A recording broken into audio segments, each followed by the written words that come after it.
Welcome, ladies and gentlemen, to the 2022 FIDE Women's Candidates. My name is Alessia Santeramo. I'm a Women FIDE Master, and I'm joined today, one more time, by the Women International Master, Anna Maya Kazarian. Woohoo! I'm so excited to be back, Alessia. I missed you yesterday, but sadly I couldn't make it. But I saw that yesterday was a lot of fun. We had a decisive result, finally. Alexandra Garyachkina won her game against Alexandra Kostenyuk. So I'm super excited for today because today we will see the match being decided. Oh my god, I'm also very excited about today. And we also missed you yesterday, I can tell you. And we had a very exciting day, as we can see here in the cards. Garyachkina won. And yes, that was the highlight of the day by far. Finally, a decisive result after so many draws. And the question is, what's happening today? Let's have a look at the remaining field just to refresh what is going on. And here we see that we are right now in the pool B, and we are still at the quarterfinal stage, meaning that Alexandra Garyashkin, Alexandra Kostenyuk, Tan Shangi, and Katerina Lagno are fighting for who will win this pool B and fight Lei Ting for be the final candidates. And today the pressure is on because we are at day 4, and everything will be decided today. Yeah, I'm so excited to see who will advance and who will the next matchup be, because the winners of today will be facing each other. But we still have a very close match. You can see here the bracket, and it's 2-1 for Gaia China. But in the other match between Katerina Lagno and Tan Zhongyi, they played 3 draws. So if there's a decisive result today, the winner will basically advance to the next stage. So I'm looking forward to see how the matches will develop, because in case there's a draw in this match, a fourth draw, they will go into tiebreaks, and we'll be back tomorrow with tiebreaks. So I'm slightly, I mean, I'm kind of looking forward to it, but I don't want to put pressure on the players to go for a draw. I mean, we would love to see some action, but if they play a draw today, we will see tomorrow a lot of action for sure. Indeed, Anamaya, and there are 2 possibilities into going to tiebreak. Possibility 1, Kosteniuk wins the game and ties the match, and we go to a tiebreak. Possibility number 2, we see a draw in the game between Katarina Lagno and Tan Zhongyi, which is not so unlikely. But before that, let's have a look at the prizes, because in this tournament they are not fighting for candies, but for real money. And the total prize found is 250,000 euro. And here you can see that if you get eliminated at this stage, you win 20,000 euros if you advance. If you advance 30k. Maybe I'm confused, but yeah, should be like this. Yes, then the runner-up, so the winner of Pool A and Pool B wins 50,000, and then the final champion, the women's candidate, wins 60k. Yeah, that's absolutely right, Alicia. So there's a lot at stake, and basically the players are playing for 10k today because they already won 20,000 euros. But if they win their matches today, they will win at least 30,000 euros. So that's quite a nice prize fund. So yeah, let's have a look at the format, because we are in the quarterfinals, and we currently have an 8-player single elimination bracket knockout. So if you lose your match, you're out. You have a lot of chances to come back in your match, but yeah, if you're out, if you lose your match, you're out. And the winner plays against the world champion, the current world champion, Ju Wenjun. So there's still a lot of games to be played until we have the winner, but the absolute winner of the women's candidates will be playing the match against Ju Wenjun. Each match is 4 games, first to 2.5 points, and the time control is a classical over-the-board time control, 90 minutes plus 30 seconds increment every single move, and after 40 moves, the players get additional time of 30 minutes. So the games can go on for quite some time. I saw yesterday that the game between Alexander Kosteniuk and Alexandra Garyachkina went on for quite some time. So it goes to show that the game can go on forever, basically, but at some point the game will be decided, whether that's a draw or a decisive result. Yes, indeed. And Amaya, yesterday the game was pretty long, and it was clear that there is a problem with time control. After move 40, the time you get is the time you have. You get just 30 more seconds increment. There is nobody else giving you extra time. That's why move 40, extra 30 minutes are so important to go through the final phase of the game. But then you have no extra time. And here we see the flying goal from Khiva, Uzbekistan. All the 4 players at the board. Now we see Katarina Lagno and Tan Zhongyi. Tan Zhongyi was always the last one to join. Also, I could see today spying the camera that also today she joined last, but every players is at the board. And I saw her smiling. Did you see that?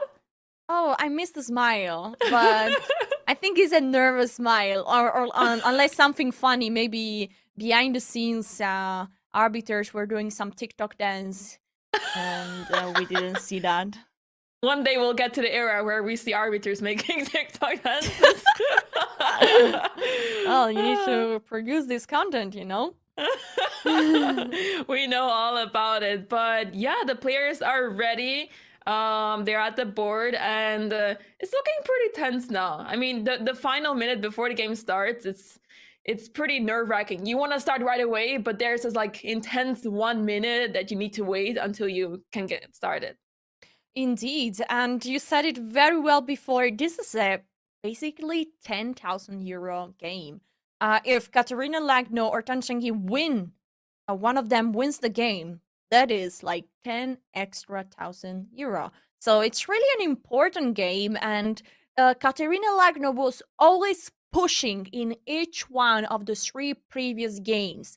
And now she's here for the fourth time with the white pieces. Will she be the one pushing one more time, or the frustration will take over and Tan Changyi will come back with the most important victory at day 4? Or will the game just end up in a draw? I mean, there are so many possibilities. The handshake happened, and now the first moves are going to be played. Yeah, let's have a look. What are the first moves? Okay, they haven't actually moved just yet. Yes, indeed. Indeed. Okay, we see 1d4 in Gariachina's game. Okay, that's interesting to see. That's the first time we see d4 in their match. They have been playing e4 and e5 religiously. In the other match, we see that it's looking like, okay, Sicilian, maybe it's going to be knight f again. Wow, d4 g6 by Alexandra Kosteniuk. This is a very modern approach. Mostly, you want to control the center with move like d5 or knight f6. Instead, g6 leave wide the possibility to go all in for the center with e4 d4. This is, a very clear indication Alexandra Kosteniuk is there to fight. For her, basically, to win, to lose or to draw is nearly the same, because she would be anyway eliminated. So she's there to fight, and I was sure yesterday that she would take some pretty risky decision, and there she is with the modern defense. 1g6. Wow. Yeah, let's zoom in on that game. We're going to be looking at the game between Alexandra Garyachkina and Alexandra Kosteniuk, the two Alexandras. We're going to look at them first, because this match is well, it may be decisive already, because Garyachkina has had a point, as we mentioned earlier, and all she needs is a draw. And making a draw with the white pieces, I mean, it's maybe easier said than done, but it's definitely easier than to make a draw with the black pieces. So let's see how this game develops. We are now in a modern defense where the bishop is on g7, and white is basically taking the center early on. And it may look a bit odd that black is not taking the center. We know from the rules of chess that you want to control the center as much as possible. However, it's always possible, if you know how the openings work. It's possible to play this way. It's one of the main openings these days. And the idea is that black is going to push in the center at the right time. So right now you see those 3 pawns in the center. They're controlling a lot of squares. But imagine if black gets to play a move like c5, then this pawn will have problems, and you don't want to trade this pawn for that pawn, and then you have to you'll end up having to push that pawn to d5, and then there's a bishop on g7 that will get opened. Then there's all sorts of ideas here for both sides, but especially for black. Yes, I think you cited perfectly. White is taking like a great control of the center with those 3 pawns, but the idea of black is to challenge the center at some point with one of the breakthrough c5 or e5. And basically what we are going to see, if you're familiar with chess openings name, we're going to see a King's Indian defense for black. And those moves are very natural: g6, d6, bishop g7, knight d7, knight f6. And basically what will come next is a very sharp middle game. Mostly black is going to castle on the king side. White can choose so many setup. In some cases, white can also play f3, bishop e3, queen d2, long castle, and then go for a king side attack. This means that the game can become so spicy from a very early stage. Top level, the King's Indian is not anymore so played, because if you turn the engine, you see already the engine evaluation bar is pretty much on the white side, already +1. And the engine really prefers white in all this variation. That's why we can assume that this is a bit of a risky decision, because right now, top level, they play very few this opening. But engine is one thing, human, with all this emotion that this match has, is a completely other story. So I think the idea of Alexandra Kosteniuk going for this g6 modern defense that now turned out to be a King's Indian is probably a very good approach, because she needs to pull out a fight. Drawing is like losing. because you get eliminated. So she needs to fight for this game, for the full point. And what's interesting to see is that Garyashkina plays move d4. It happened for the first time in the match so far. So seeing her switch to d4 is really interesting, and she's spending some time now. So it seems like she's caught off guard by the opening choice of Alexandra Kostenyuk. And I'm curious, why did she go for d4? Because she seemed to have good positions in the e4, e5 lines. I believe all three games start with e4, e5. So both sides basically played the same opening. However, yeah, the position seems pretty good for Alexandra Garyachkinas, and all she needs is a drop, and if she can get a nice equal position early on, that should be pretty promising for the match score. So yeah, I'm curious why she went for this line, because it can indeed get really spicy, and this is exactly what Kostenyuk is looking for. She is looking for this high risk, high reward situation. It may not pay off, but she has nothing to lose anymore. She needs to win today. Yes, indeed. And now it's very curious to see which line will Alexandra Garyachkina pick with white, because you can really go with many ways. You can really play bishop e3, f3, that goes to some very sharp, spicy line. I have the feeling she will avoid that. Maybe she will play something more solid with knight f3, bishop e2, like more positional, just to have a better position with more space, and try to keep the position stable. But also there are risks involved. So that's why I think she's a bit surprised by this choice. Probably she was expecting in preparation some risky decision by Alexandra Kostenyuk, but maybe she didn't. She wasn't really ready for this. Of course, she has lots of preparation in these lines. She's prepared to play against with one d4, with one e4, with one c4, one knight f3. We've seen that she plays really everything. She has, of course, preparation here, but she's just choosing which line to pick. And she goes with bishop e3, which is not yet committing. It's not clear that f3 will happen. Is very probable, because if not, then the bishop can be attacked by the knight with knight g4. So this is the idea of the move f3. You don't want to lose your very important dark square bishop, because you will lose it to get exchanged with the strong bishop on g7. So that's why this idea with the f3, queen d2, bishop h6 is a very typical idea in this type of structure. Exactly. And knight f6 has now been played. Indeed, threatening to play knight g4 at some point. Right now, it's not possible because the queen is covering that. But as soon as you play, for example, if you play queen e2 here, you'll be facing knight g4. So you have to look out for that. And that's why one of the main moves is f3. White can also play the move bishop e2. But as you can see, it becomes hard to see how to develop properly, because as knight stays on g1, you want to develop it to f3, but then once again, knight g4 will be on your roof, and you don't know what to do with that.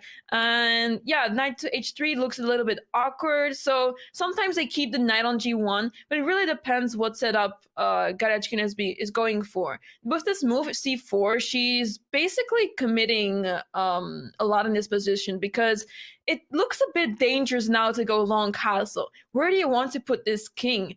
I'm not entirely sure where you want to go with your king now.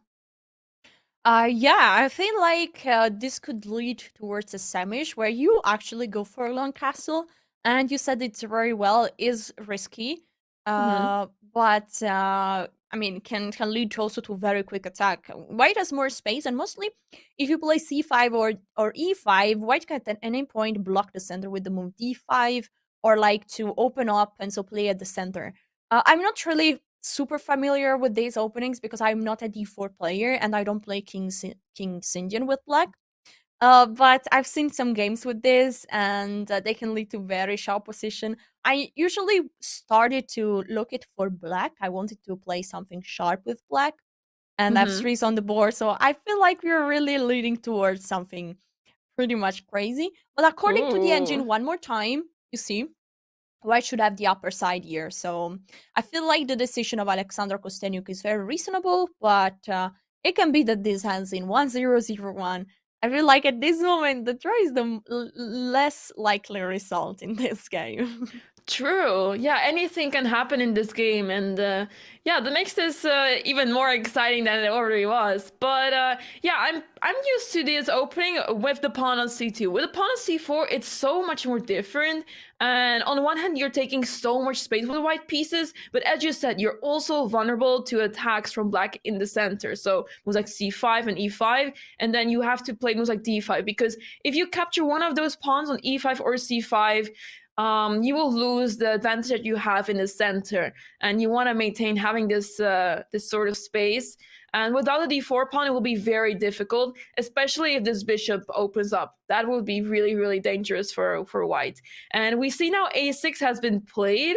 Seems like so. Typically, a6 is played to prepare b5, but with the pawn on c4, that looks a bit more difficult to do so.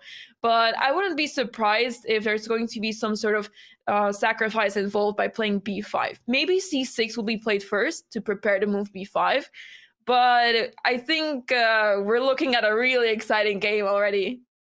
Yes, indeed, you said it very well. There are so many breakthroughs that might happen. And the goal is usually when you go for opposite side castling is exactly this. Open up the file where the opponent's king is. And that's why a move like b5, thinking that white might castle on the long side, looks amazing. Let's not forget that white at any point can choose about going for a short castle. It's not impossible to play bishop d3, knight e2, short castle, knight h3, knight f2. I mean, all these moves, just develop the king side and go for a short castle is still a possibility. And Mm-hmm. so black still should not commit too much, because if not, then white will just go for a short side castle. Your king side will be very weak and white will exploit that. So that's Exactly.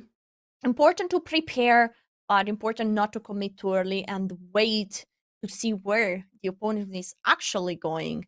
And it's very interesting that Alexandra Kosteniuk has 1 minute 31, 1 hour 31 minutes on the clock, meaning that she has analyzed exactly this tonight or this morning, and this is what she's expected, what she wanted. And instant Alexandra Goryachkina is one more time. Also, yesterday she was surprised. Also, one more day she was surprised. But she managed her time very well. So she's taking time right now, not because she doesn't know this opening. She knows this opening 100%. But she's just choosing which line to pick, and she's trying maybe to remember, or maybe just to calm the emotions, because she knows that she's not going for an easy line, for an easy draw, but she's going for a fight. It's gonna be a fight. So Mm-hmm. she's probably taking time to decide how to go on. Yeah, we saw yesterday as well at towards the end that Garechkina had such a winning position, but she was taking her time because she had the time. Why would you not take your time if you have the time? And especially because she was sure she's winning, but one small mistake and suddenly the game will be ruined or she's not winning anymore. So yeah, I really like seeing that she's taking her time. This was probably not part of her preparation, and indeed, she may know what to do here, but she's being really careful and she wants to play precisely. So it's really important to and really good to see because we all need to take our times. And sometimes, I mean, people take too much time, so you don't want to cross lines. But at this stage, I think it makes sense that she's spending her time. It's a really important game, and yeah, maybe she's not too happy that it's going to be very attacking game because she wants to play very solid. But let's see what she decides to do here, because basically with the move f3, you're typically not going for a short castle because it looks really odd. Typically with the move f3, you want to prepare a kingside attack, but if you go short castle, this attack will not happen anymore unless you want to get checkmated yourself. But yeah, it's basically mainly Sicilians. When you play f3, you're basically agreeing to not go short castle, but instead long castle. However, in this situation, I can see this king actually not going any side whatsoever. It may just stay on e1 because where are black's pieces? They're nowhere near the king, and I don't see them develop anytime soon towards the king. So maybe the king on e1 is simply just fine. Yes, I agree. I feel like in this kind of position, you don't want to commit too early. Because if you commit too early, you give a clear goal to your opponent.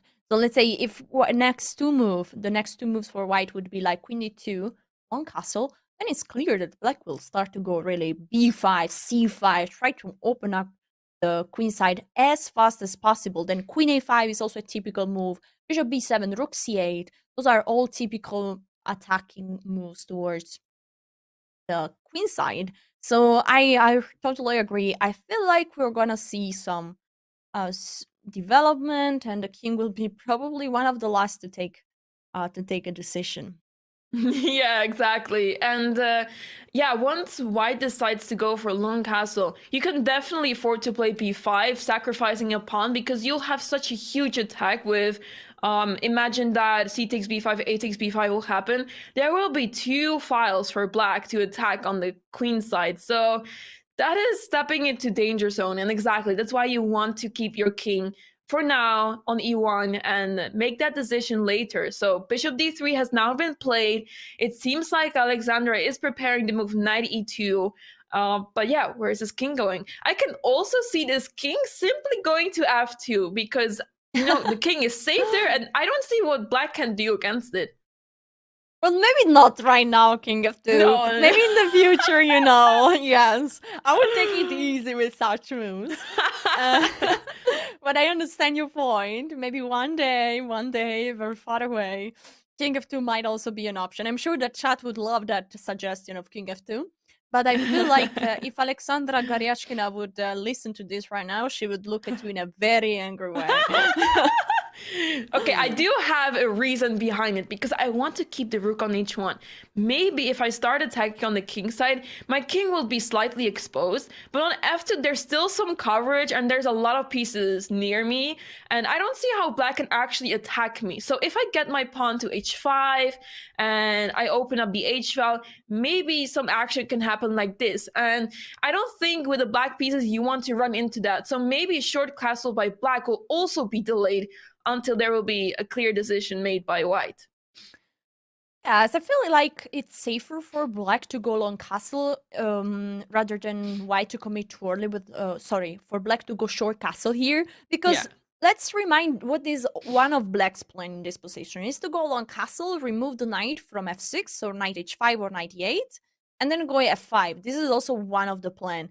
Of course, mostly black, before doing that, tries to stabilize the situation at the center, so to go with move like e5.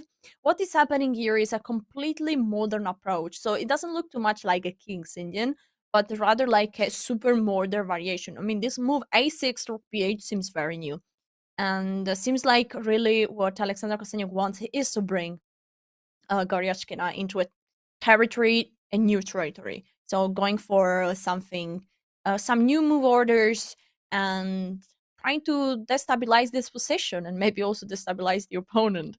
I feel like b5 is really a move that wants to happen, and yeah, probably the two kings will stay on e1, e8 for a bit longer.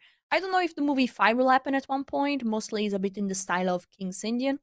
I feel like it poses a clear question to why. Do you want to close the center? Do you want to open the D file?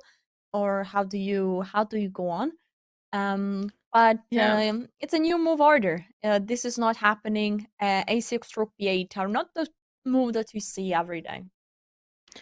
Yeah, exactly. And I was just briefly checking the Chess.com database of the openings, and it seems like we're out of book.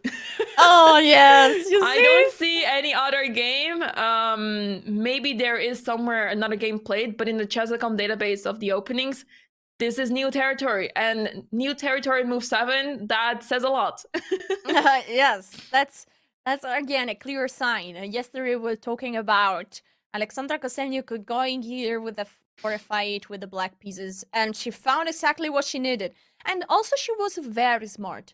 With a player like Alexandra Goryachkina that can play anything with white, can play 1e4, 1d4, 1c4, probably you can play this against everything.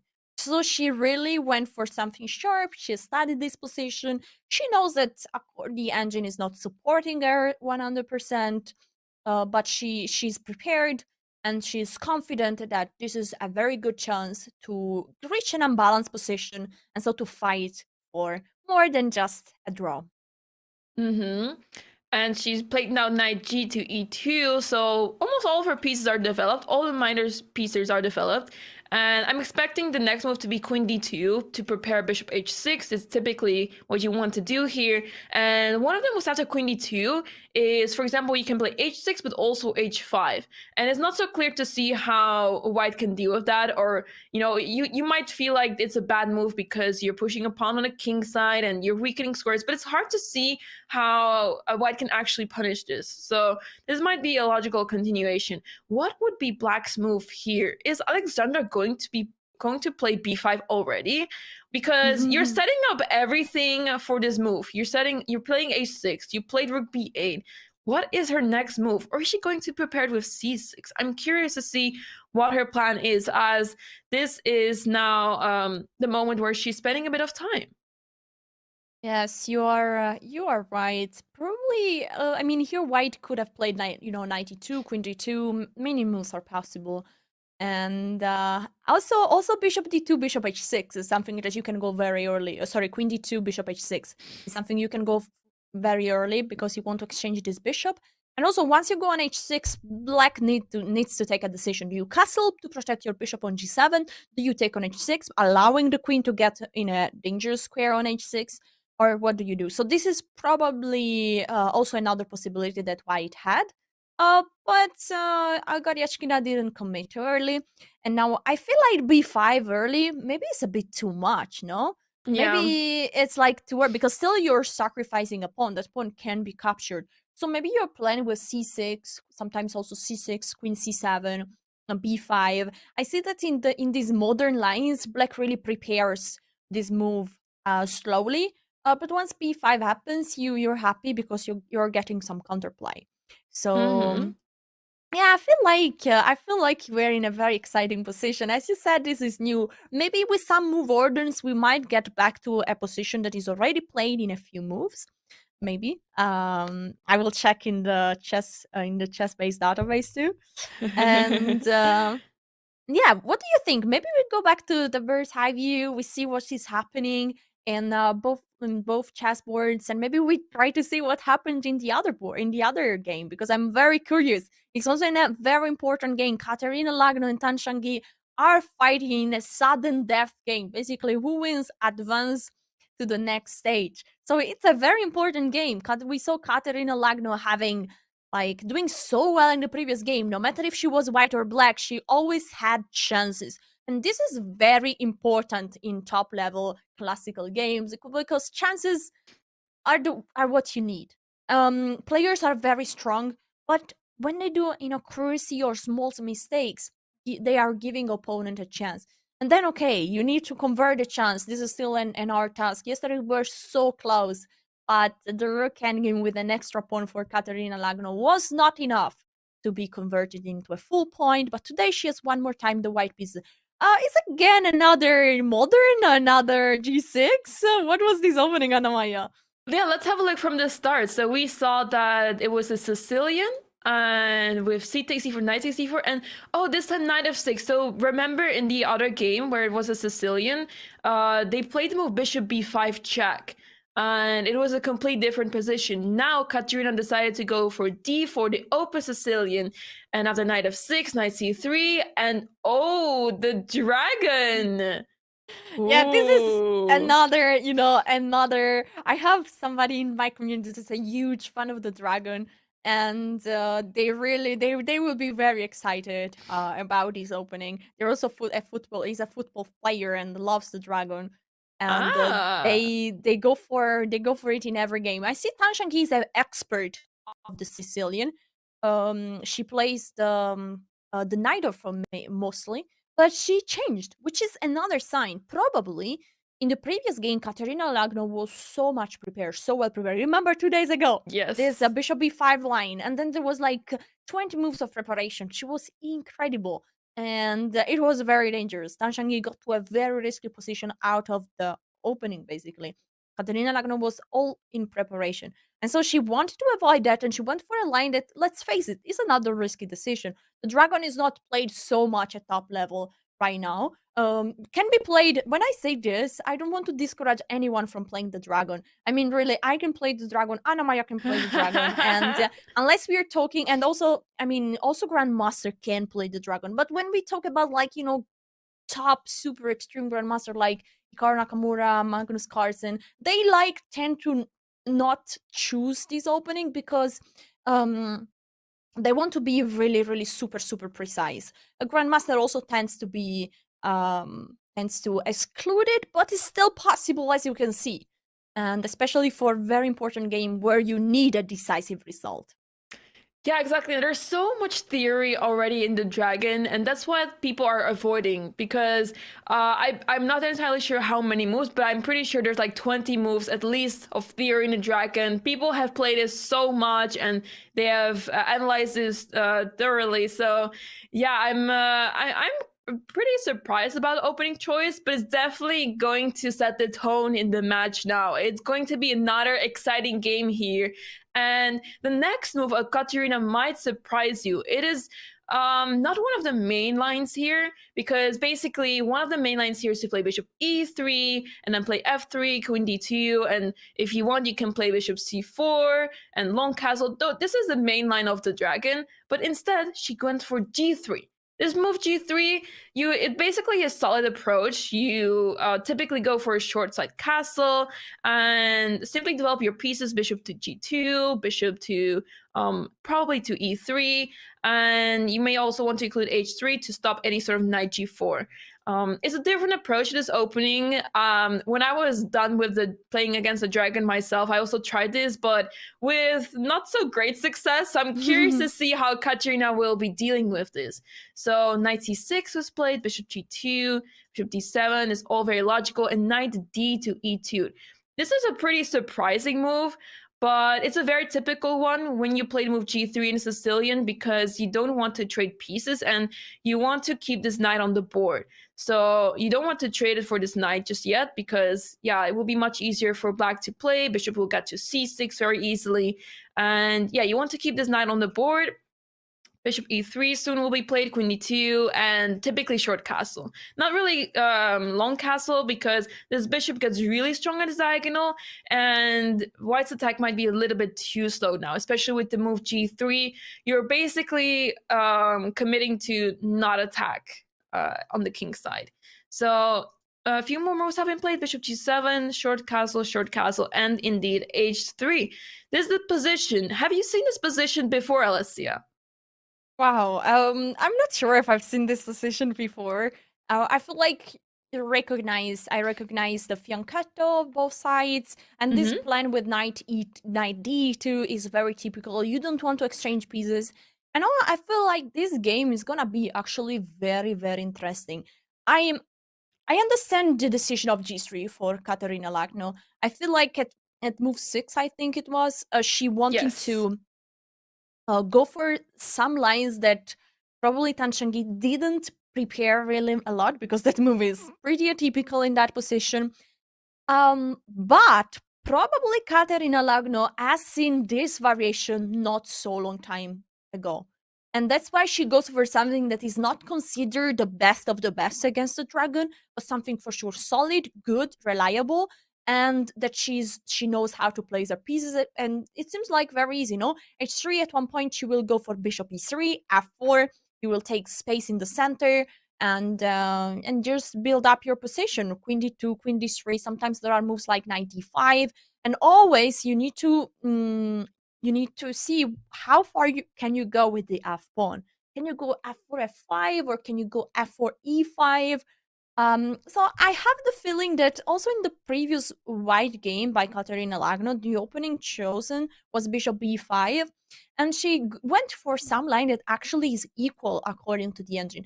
But the idea is that even if the line is equal according to the engine, if you have the better knowledge of ideas, plan, and what to do in the middle game, you can get the edge. And it happened in game 2 of this match, and she's going one more time for this in game 4. So I feel like she's used a lot of time already. But okay, considering the family Grishuk-Lagno, I think this is not a surprise. But I feel like she's confident with her opening choice, and she will go for a very comfortable middle game with easy moves like Bishop e3, King h2, Queen d2, and at the right moment go for a kingside expansion with move like f4. I'm not surprised if even g4 will happen, if even g4 f5, something like crazy, push them all and go for it. Always we need to mention the typical plan of Bishop e3, Queen d2, and Bishop h6, because the most important piece in this kind of opening is the bishop on g7. This is the hero of the dragon of the modern we saw in the other game. This is a very important bishop because it's in a very dangerous diagonal, which is open, basically all the way open. There is no blockade in the center. So white always wants to have the possibility to exchange that bishop. And we are sorry for the many arrows, but there are lots of moves, lots of plans in this position. And the last move by Tan Changyi is rook c8. So maybe we can now focus on the plan for black. Mostly black wants to make use of the c file. Again, let's point out the strong bishop on g7 that is pointing at the knight on c3. There are some amazing games where there are even some exchange sacrifice with rook takes c3, mostly when white is castling on the long side. So in this game, we will probably not see an exchange sacrifice. But is of course, black wants to put pressure on the c file. We will see move like knight a5 or knight c4, or sometimes bishop e6 just to control the d5 square. And I think moves like this, black wants to go towards the queen side, white wants to go towards the king side in this position. Yeah, exactly. Very well said. And yeah, I think one of the main points as well, that because of this move knight to d2 e2, you're also making sure you defend your knight on c3. So you want to make sure that you're basically avoiding this sort of exchange sacrifices. And yeah, this is the way how you do that. And one of the main moves, the main ideas as well, is that you want to move your knight to c4. And this might be a little bit annoying. Imagine, let's make a few moves on the board. Imagine white plays bishop e3, and let's say black goes move knight e5. Then moving the queen to d2 is not very appealing because of the move knight c4. And you might think like, oh, I see a free pawn, let's take it. Well, if you take that pawn, there's going to be b6, and I'm not sure how you're going to save your bishop. It's going to be very difficult. The bishop is trapped. And yeah, next move, rook a8 will be played, and goodbye, bishop. So you have to be really careful here. And that's why I think Katarina is spending some time here, because knight e5 is really annoying. You can play the move f4 first to stop knight e5. But what do you do against knight a5? And you don't want to play the move b3 to stop the knight from going to c4, because as you said, this bishop is going to snipe across the diagonal, and your knight on c3 feel very uncomfortable. So yeah, you have to be really careful here. So I'm curious to see what she will decide to go for, because it's not very easy to make a move here and come up with a nice plan, because black has something against it. Yeah, I think you went very concrete and you were very precise. So that's probably the reason why Katerina Lagno is taking time. Let's try to think together. What is the move that white will decide will play here? So let's make a very slow move like king h2. Well, not we don't have to make, but this is an option. Then bishop e3 is an option. f4 is an option. What else could be a move?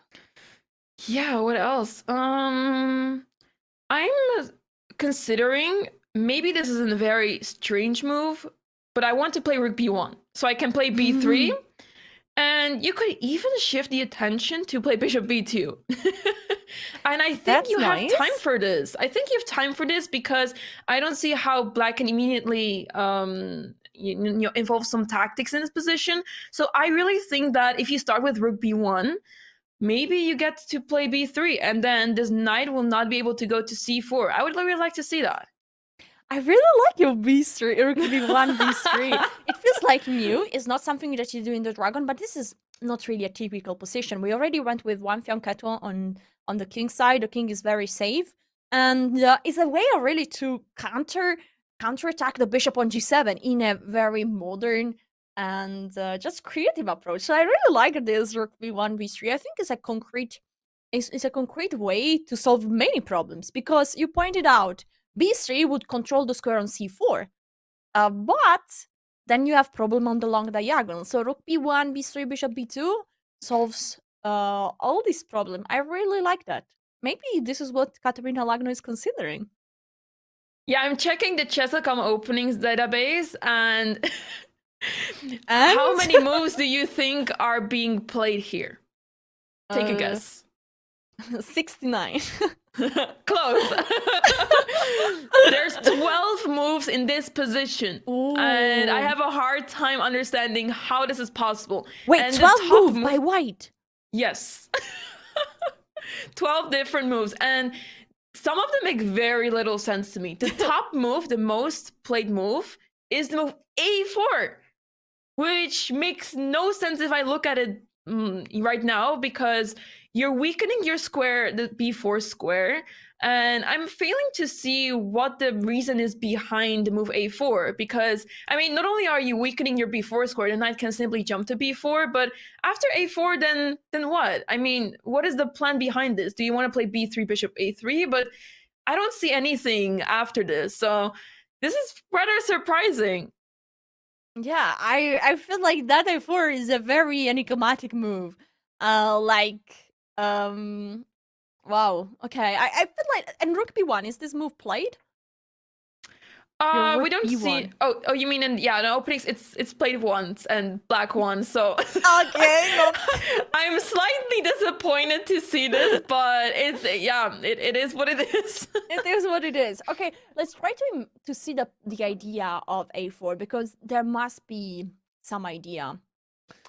No? Yeah. Let's go back here. Yeah, sure. A4. You are taking control, expanding on the queen side. My question is, what is happening after a very normal knight a5 or knight e5? Let's play knight a5. Yeah, it's hard to see. Maybe you can play. Maybe you can play move b3. I'm not sure if it works tactically. I mean, there's always knight takes e4 in the position. Are you simply accepting the fact that knight c4 will be played and you just play bishop e3? It's really hard to see. Maybe knight b5? How about that move? It just looks strange. Yeah, it just looks strange, because where is the knight actually going? Maybe back to d4? And then you place... I don't know. It feels everything a bit unnatural. I feel the sense of every time you push a pawn so far away, there needs to be a clear reason. And yeah, you're avoiding b5. You're taking some space, but then, because that pawn might become a target, then you might have problem to move the knight or to move the rook. So always needs to make sure that there is a sense. Probably there must be a sense if this move is played so much. Also, the engine pretty much supports it. The evaluation bar is staying there where it is. So you know what I think? My theory is that all of those players who played this move followed the engine. They had an engine preparation, and I don't know if there's an explanation for this move. But okay, let's go back. Let's try to think. Let's try to think. Maybe chat can help with this. I think chat come up with the move h4 for like forever, before yesterday, all the time. So I'm sure that they will find a sense to a4. There must be a reason to play the move a4. So chat, it's your turn to try answer the question. Why is a4 the move that is happening here? Well, it is most played on the database. Yeah, I mean, one of the most logical explanations would be that it's the opposite of the move h4, so that's why a4 is good. And we've already played a3. But it was pointed out in the chat that perhaps you're stopping any sort of minority attack on the queen side. This could be an idea, because one of black's main moves will be a6, b5. So perhaps it's a long-term plan to stop black from pushing on the queen side. Although you're still allowing knight a5 to knights for to c4. So I'm not sure if I'm too upset if you don't allow me to play a6, b5, because my knight maneuvering is still going to happen, and it might be difficult to deal with that. Actually, I think that now that you said it's a5, b5, I see a4. Makes sense. Because this is like the clear direction. Okay, the knight can go on c4, as you mentioned, but at one point b3 will be played and will be possible to play, so the knight needs to go back, and then how is black going on? So if you can put a6, b5, then you can go on with a5, b4, and you can really cause some problems. So now I really get the move a4. But a4 is not played. We have another move, is knight d5. We mentioned this as one typical move on the dragon, and can lead to a change of structure, meaning that after knight takes d4, you can take with the pawn or with the queen back on d5. There could be a significant change of structure. I'm not a huge fan of this move right now, because really all the moves like b3 become just much harder to play. Mm-hmm. Also, white having a bit more space doesn't want to really exchange many pieces, because this is one thing you want to do when you have more space. But look at the knight on d5; it's amazing. Let's point that out, and is making hard the queen on d8 and the knight on c6 to leave their square, because they always need to keep an eye the pawn on e7. What do you think, Anna-Maja, would happen after knight take d5? Yeah, it's obviously a very typical move to simply capture the knight on d5. Typically, I mean, you can either take with the queen or the pawn, that's for sure. Both moves seem alright. The only problem is with queen takes d5, you allow moves like knight b4, and it may not be so bad because you capture pawn b7, and a7 will also be hanging after queen takes b7, so it may not be so bad, but given the development of black, you may want to keep your queen on d1 for the time being. Make sure that the knight cannot jump around and attack you so easily. So perhaps after knight takes d5, the main move is e takes d5. And yeah, you're also giving the bishop a bit more space. Obviously, it's still facing this pawn on d5, but at least it has some more air, so it can control the square e4 as well. And yeah, also there are moves like c3 to simply stop any sort of knight b4. So this way it feels like white has a lot of space, and this could be pretty nice for white. I agree. I feel like the pawn on d5 is a bit of pity against the bishop, the poor bishop on g2. So I don't know. I feel like I'm not. It's not the move that I would play. But on the other side, I think queen d5 is not is not really an option, right? Can we go back shortly and see if queen d5? I feel like there is a knight and knight b4 that is just maybe too strong. And Yeah. yes, this is unfortunately not really a possibility. So, you know. Yeah, I mean, black gets so much play here. White still needs to develop the bishop, and yeah, with this bishop on g7, it's actually going to be really difficult to develop your bishop on c1 because you have to keep defending the pawn b2. So I can definitely understand that this is not what you want to go for. And as I said, the queen may want to stay on d1 just to be safe and be developed when it's safer. So, for example, if we go back a little bit, knight d5, knight takes d5, pawn takes d5. Let's say the knight moves anywhere. Let's assume knight a5. You can always play. I mean, right now you can play the move queen d3. Okay, queen d3, bishop f5 is maybe a bit difficult to play, but you can take it easy. You can always play the move c3 and develop the bishop to e3, and then see where the queen can go safely.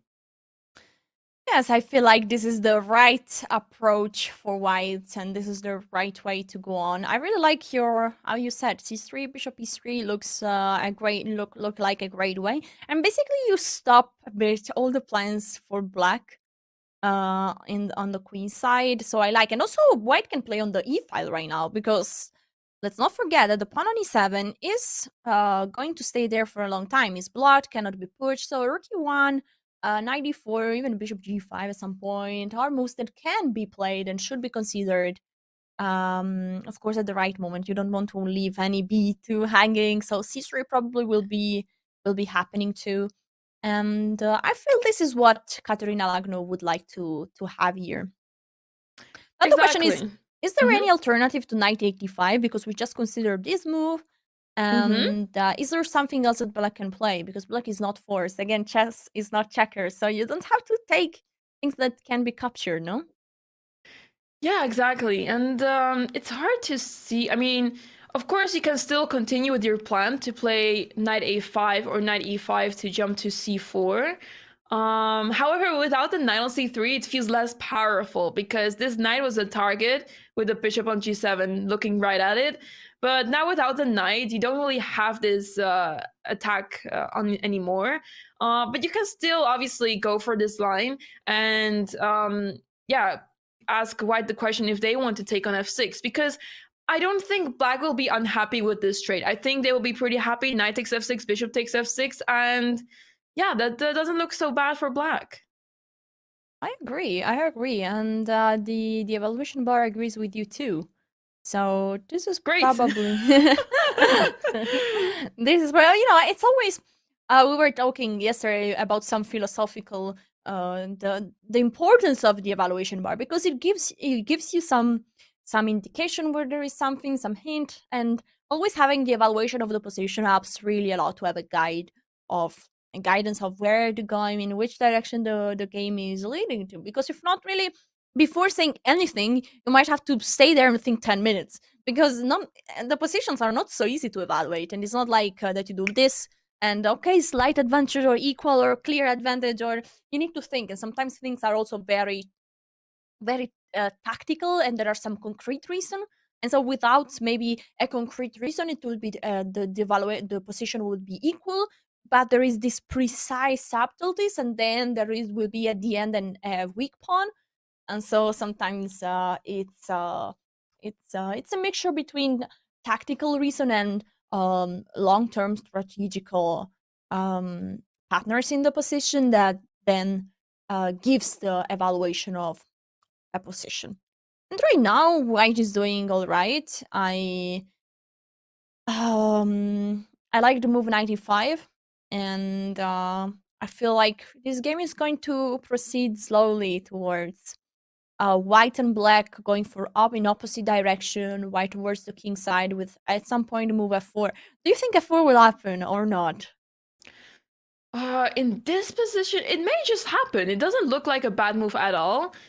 It is exposing this diagonal towards the king, so queen b6 at some point might be played once this knight on d5 is captured.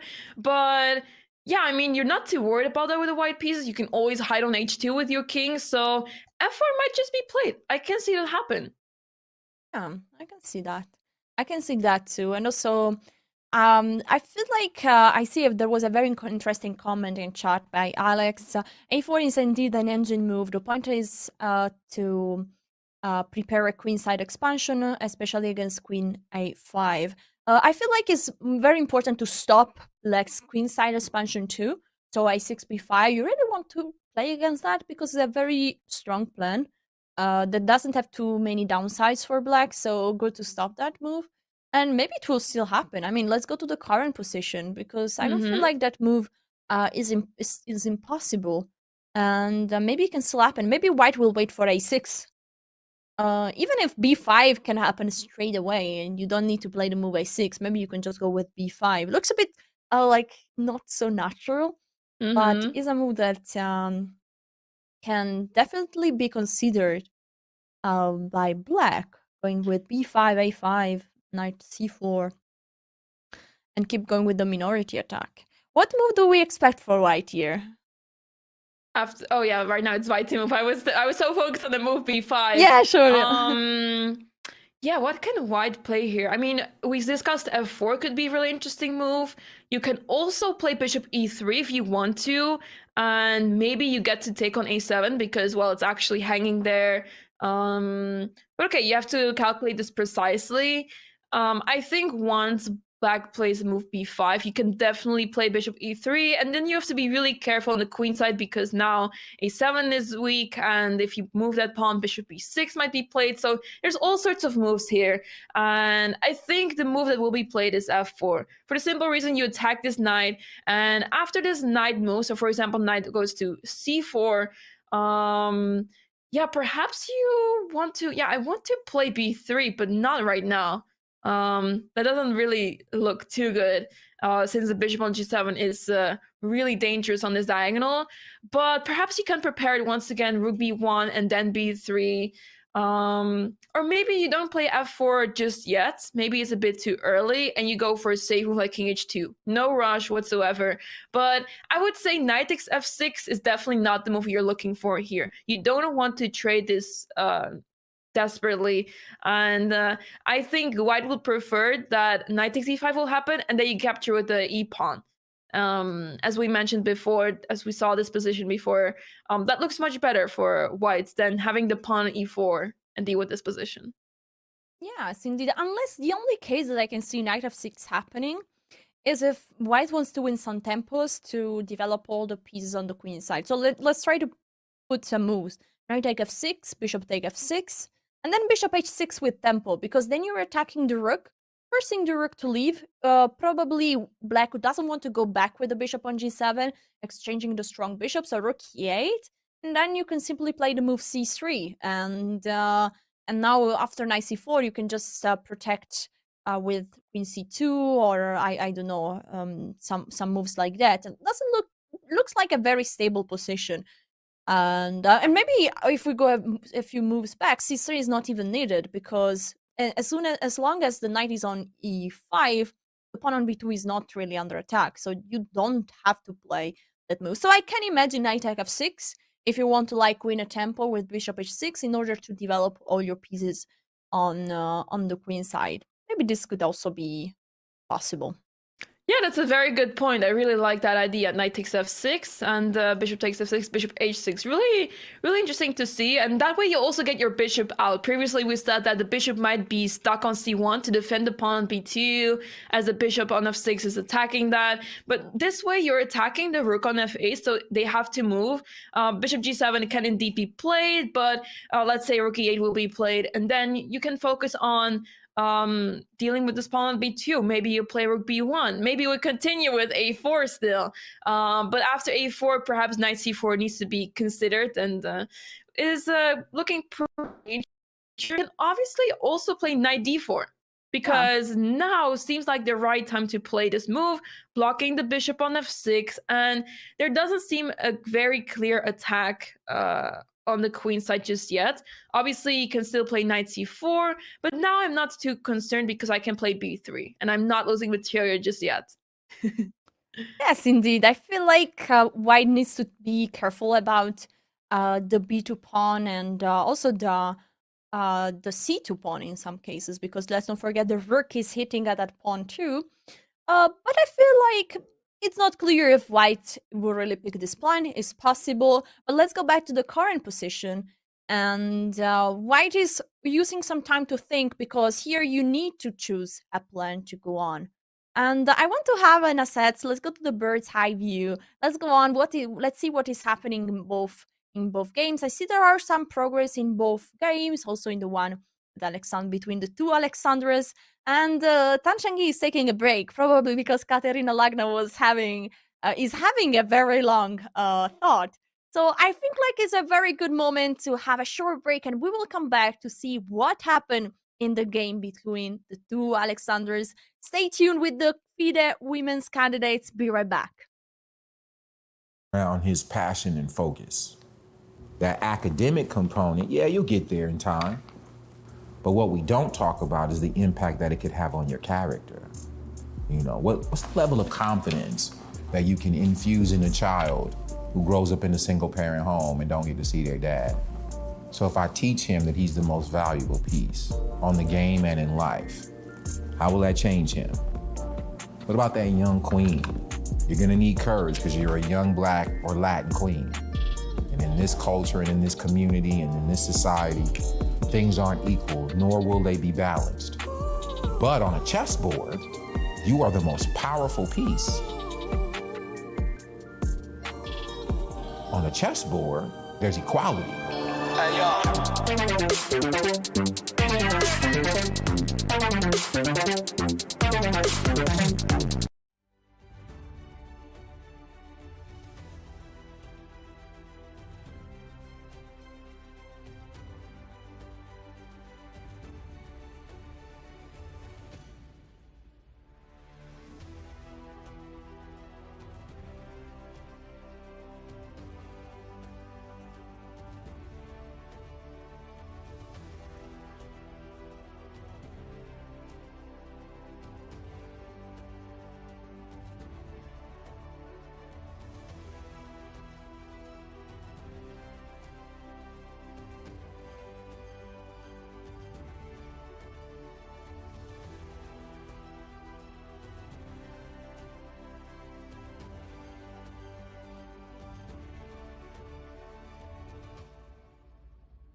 Welcome back to the 2022 FIDE Women's Candidates. I'm Alessia Santeramo with the FIDE Master from Italy, and I'm joined by the amazing Women International Master Anna Maya Kazarian from the Netherlands.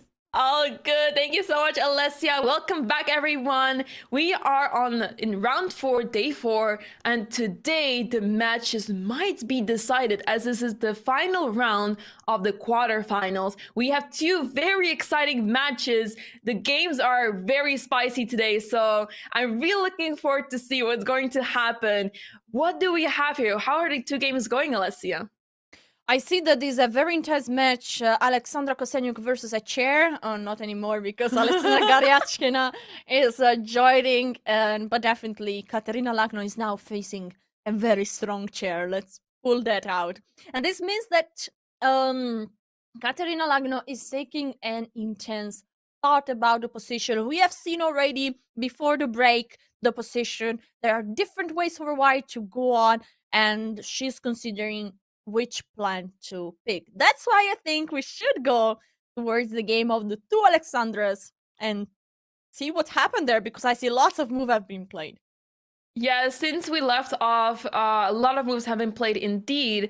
And let's have a look at this game. So we left off at the move knight g2 e2, and we were talking about where the castle will happen, if a castle is going to happen, and if black will actually go short castle, stepping into potential danger. However, c6 has been played, indeed preparing the move b5. So that's really interesting. And after a4, trying to stop b5, short castle was played. So after this move a4, White was basically, I have a hard time believing that White still wants to go long castle. And this was reason enough for Alexandra Kosenyuk to go short castle, because White will also most likely go for short castle now, or at least keep the king somewhere in the center. Yeah, I feel like this changes everything. This a4, as you said, long castle is not anymore possible. So the king is going to. I feel like now also the king side castle for White becomes an easy and safe option. Now that it's clear that the king is not gonna go anymore on the long side. So I want to see. I think like sooner or later there is a king side castle. Yeah, let's see. So a5 was played, and now b5. What do you think was Garyachkina's next move? Wow. So a5 and b5. Yes. So now either you take your push or you do another move. Yes. And if you let's say if you castle here, is b4 a problem? Because this is what you have to ask yourself. Like, where is the knight going after a move like b4? And I don't know. Is it a crazy move? Maybe d5, just going for attacking the c6 pawn. Can this be something? Yeah, there's a lot of tension for sure going on. But I think the move that Alexandra Garyachkina played is chat's favorite. And she played en passant. Okay, I thought h4. That's the second favorite move. Okay, second favorite. Okay, en passant, nice. I actually didn't even consider the en passant, which is very bad. Very bad. Yeah. You're forgiven, don't worry. And queen takes b6 was played. Knight a4, queen c7. Let's quickly check the moves to see what the current position is. Knight h5 and queen c2. Wow, a lot happened. Indeed. I just want to point out one thing. Heather was saying that a4 was played on the other game, and indeed we were thinking about some a4 in the game between Katerina Lagno and Tan Shengyi. Said it happened in this game. So sometimes, there is a connection between the 2 games going on. And let's not forget that this game is super important. Look at the score next to the names. Alexandra Kosenyuk has 1 point. Instead, Alexandra Garyachkina has 2 points. This means that we are in a must-win situation. And that's why Alexandra Kosenyuk chose this opening. And now she's going for with knight h5 with something that starts to look like the king's Indian spirit. Knight removed from the f6 square to give space to the pawn on f7 to advance to square. And this is just the beginning, because things can go on in a very sharp way. F4 can be played, G5 can be played, H5. Sometimes you bring the queen to G6. Now the queen is on C7, so it's like a very long way to get to G6. But this Right. knight H5, F5 is the beginning of an attack.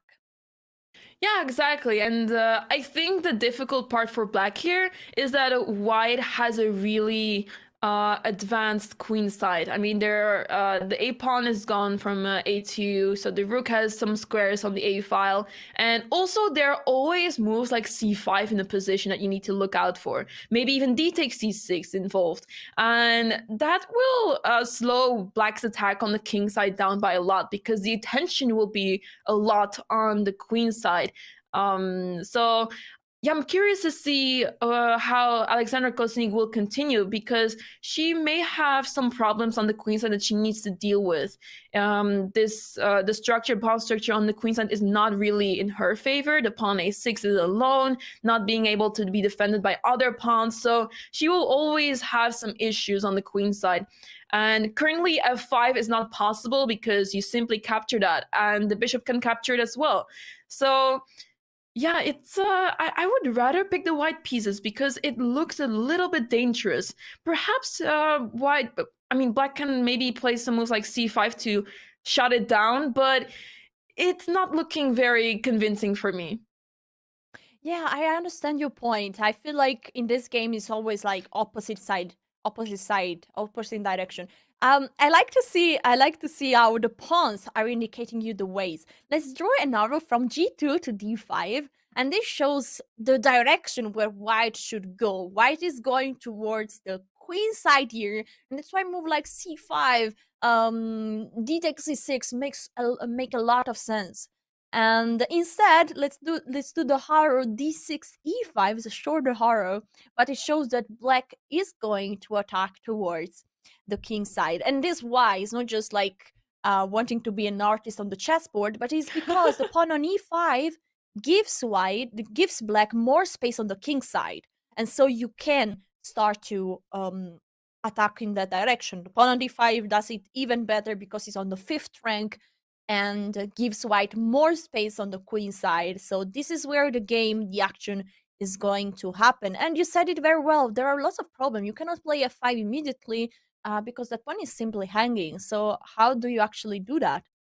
I'm thinking about preparing in some ways. You cannot really move the knight from d7 simply because where you go, but maybe c5, knight b6 could be something that you could consider, because once the knight is removed, then f5 is possible, as the bishop on c8 is protecting that pawn one more time.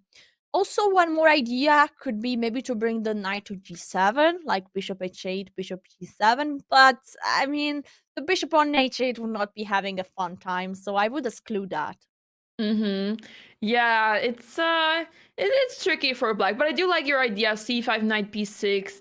Not only are you challenging the knight on a4, but you also prepare some move like f5, and you really need to start to get going with these ideas, because white is cruising on the queen side, and indeed, as you mentioned, this pawn is so advanced on d5, the attention is on the queen side, and black is able to play move f5 after move like c5, knight b6, but it needs to happen right now, and I think for that reason, c5 needs to be played here, and yeah, then the question will be, what can white do after c5? Because it suddenly becomes really difficult to see how white can continue attacking, because the entire queen side is shut down. b4 is never going to happen to challenge a pawn on c5, and you may have to switch your focus to the king side instead. Yeah, I think you're absolutely right. After c5, the only breakthrough possible is to move b4, which is not so easy to be played because there is a rook on b8, but you can of course prepare it. But maybe white is taking black is taking time to understand if after c5, b4 is a stronger breakthrough than the one that white has right now. So this is a bit the question that that black needs to answer in this move. After c5 is b4 in coming after a few moves like rook p1, bishop g2, b4 stronger than a c5 after another move. But I feel like c5 will happen. Well, or maybe also c take d5. We didn't consider that, but this Oh is yeah. also an option. Yeah, c takes d5 is also interesting to look at. Because basically after e takes d5, then you can play the move f5. And if c takes d5, c takes d5, I think black will not be too unhappy with the queen trade to get into an endgame. Although maybe this is simplifying things for white. And since white is okay with a draw, as that will be a win in the match for Garyachkina, then yeah, perhaps white will be happy to go for this. So maybe c takes d5, c takes d5 will be the response, and then it will be maybe a bit difficult for black to continue an attack because the queen doesn't really have many squares available to run to. Yeah, I agree with you. I feel like let's put on the board c take d5. I Yes. feel like e take d5 would be like too risky. Maybe white is still better according to the engine, but you know, black is starting to go f5, and this looks scary. Look the pawn on e5, f5.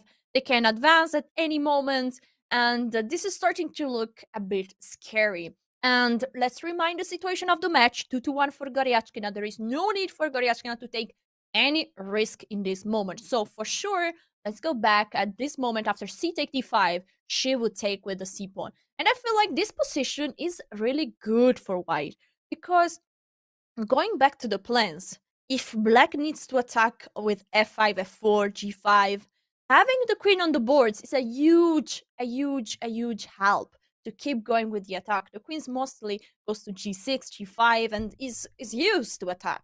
Without queens, this is very nice. Also, the square on c6 would be a very nice spot for a knight, and would be just great to have a knight there. And the pawn on a6 is suddenly weak. So I feel like this would be a very nice position. Goryachkina would be very happy. So maybe going back to the current position, c take d5 will not be played because I really like what is the position of white after c take with the c file opened up. Yeah, maybe we go back one move because I saw the bar being really high for white in this position. So it seems like Garyachkina missed an opportunity to take the advantage here because queen c2 is not the move that engine is too pleased with. So let's find what was missed by Garyachkina because this seems like a very critical moment. And if she's able to get the advantage, then it will be much easier to go for a draw and force your opponent to go for the draw, basically. So what do you think could have been the move here? I would try c5 immediately. I feel like this move is very spicy. I'm not sure if this is the right move, but it's something that I would try. Also, I would try like everything concrete. No, taking on c6, we have to calculate c5. I don't know if there is anything more concrete, but mostly when you want to calculate and you want to try some force continuation, you always go in the order like check, captures, and attacks. So you go with move checks that are not really checks that are really relevant. Well, there is no check in this position simply. And so the capture is d takes c6, d takes c6, and then the attack is c5 because you are forcing the lines to be open on the c and d file, and then you have to understand if at the end this is better for white or for black. Yeah, I like both moves that you suggested, c5 and d takes c6. Let's go through them one by one, because d takes c6, the idea is that, let's put it on the board real quick, d takes c6, queen takes c6, and look how nice this square is for white. We would love to put the knight there, and we happen to be able to. So, for example, knight goes to c3 and then to d5. And even if there will be, for example, a capture on d5, let's say knight to c3, knight f6, knight to d5. Even if black is able to capture this, look how much space white has on the queen side. And it feels like f5, f4 will be way too slow for black, because at the same time, the pieces are just looking directly towards the queen side over here. The knight will be able to jump to b6 at some point, and this pawn at a6 becomes very vulnerable. So Perhaps this was one of the good approaches here, because this way you basically have so much space with the white pieces, and black's pieces are not the greatest. I mean, the bishop is still on g7 looking directly at the pawn on e5. This knight does have prospects here on f4, but I don't see the attack happen right away. It takes a couple of moves, and at the same time, white is pretty much done developing all of their pieces and ready to attack already, whereas black still needs to start an attack. Yes, I agree. I feel like every time lines are opening up, this is better for white. There was Andrew in a few moves before saying there is no way that with the queen exchange, black can win this position. And I agree. I agree. Well, there is always a Wayne chess. We saw it also yesterday, but Alexandra Kostyuk had the desperate position, but then there was a final trick with bishop a5. I just mentioned it like this for the one that saw the game of yesterday. And if you didn't see, you can go check out the endgame with a brilliant bishop a5 possibility at one point towards the final stage. So chess is never there is always a chance, but of course chances are getting smaller and smaller. And black has now played king h8. It's a rather surprising move, because typically the move king h8 is a prophylactical move. It's to prepare to move f5 so that you don't have any sort of checks on your king and your king is safe on h8. But if we look closer to this move, how dangerous is it to keep your king on g8 and simply go try to prepare the breakthrough of f5? As we mentioned before, c5, knight b6, because the moves that we mentioned just now of white being c5 and d takes c6, you also stop those moves when you play the move c5. So it has like a multi-purpose, this move basically. And that's why I think c5 should have been played here. But after a long thought, for the record, Alexandra Kostyuk spent 17 minutes on the move king h8. And typically when you spend so much time on moves, that's where mistakes happen a lot of times. Even though you spend so much time, you start to overthink, you start to see moves that are not there, or all sorts of things. And that's when those mistakes arise pretty often. But yeah, king h8, it does make sense. The idea is there. But yeah, perhaps c5 was supposed to be played first rather than going for king h8, because it's a very slow approach. And this gives Garyachkina the opportunity again to either take on c6 or play c5, and especially c5 now that the queen is on c2 already. Yeah, I think you said really well. This king h8 doesn't convince too much, but we have to consider that Alexandra Kostyuk is in a very hard situation. She cannot like take objectively the best move in a position, because she needs to think, okay, if this move leads to a dry position where I don't have chances to win the game, I'd rather go for something less good but risky that can still mess up the situation. Let's go back after king h8, king g8. Let's put the king back to g8 and let's play the move c5. Maybe she thinks like, now the center is blocked. I gave white a clear way to go on, like with b4, preparing this move b4. I'm still very far away from playing f5, because still knight b6 needs to be played, and then more pieces are getting exchanged potentially. And maybe she thought like, just this move, this is not the position I want to reach. I want to keep the center still tense. So let's go back to the current position. She played the waiting move king h8. The central is tense, and now the pressure is Alexandra Garyachkina. Which decision does she want to take? She wants to go for the crazy c5. That then might give black also some chances. She wants to go for the safe d takes c6. D takes c6 looks pretty good, I have to say. I really like, because it's basically the same as before.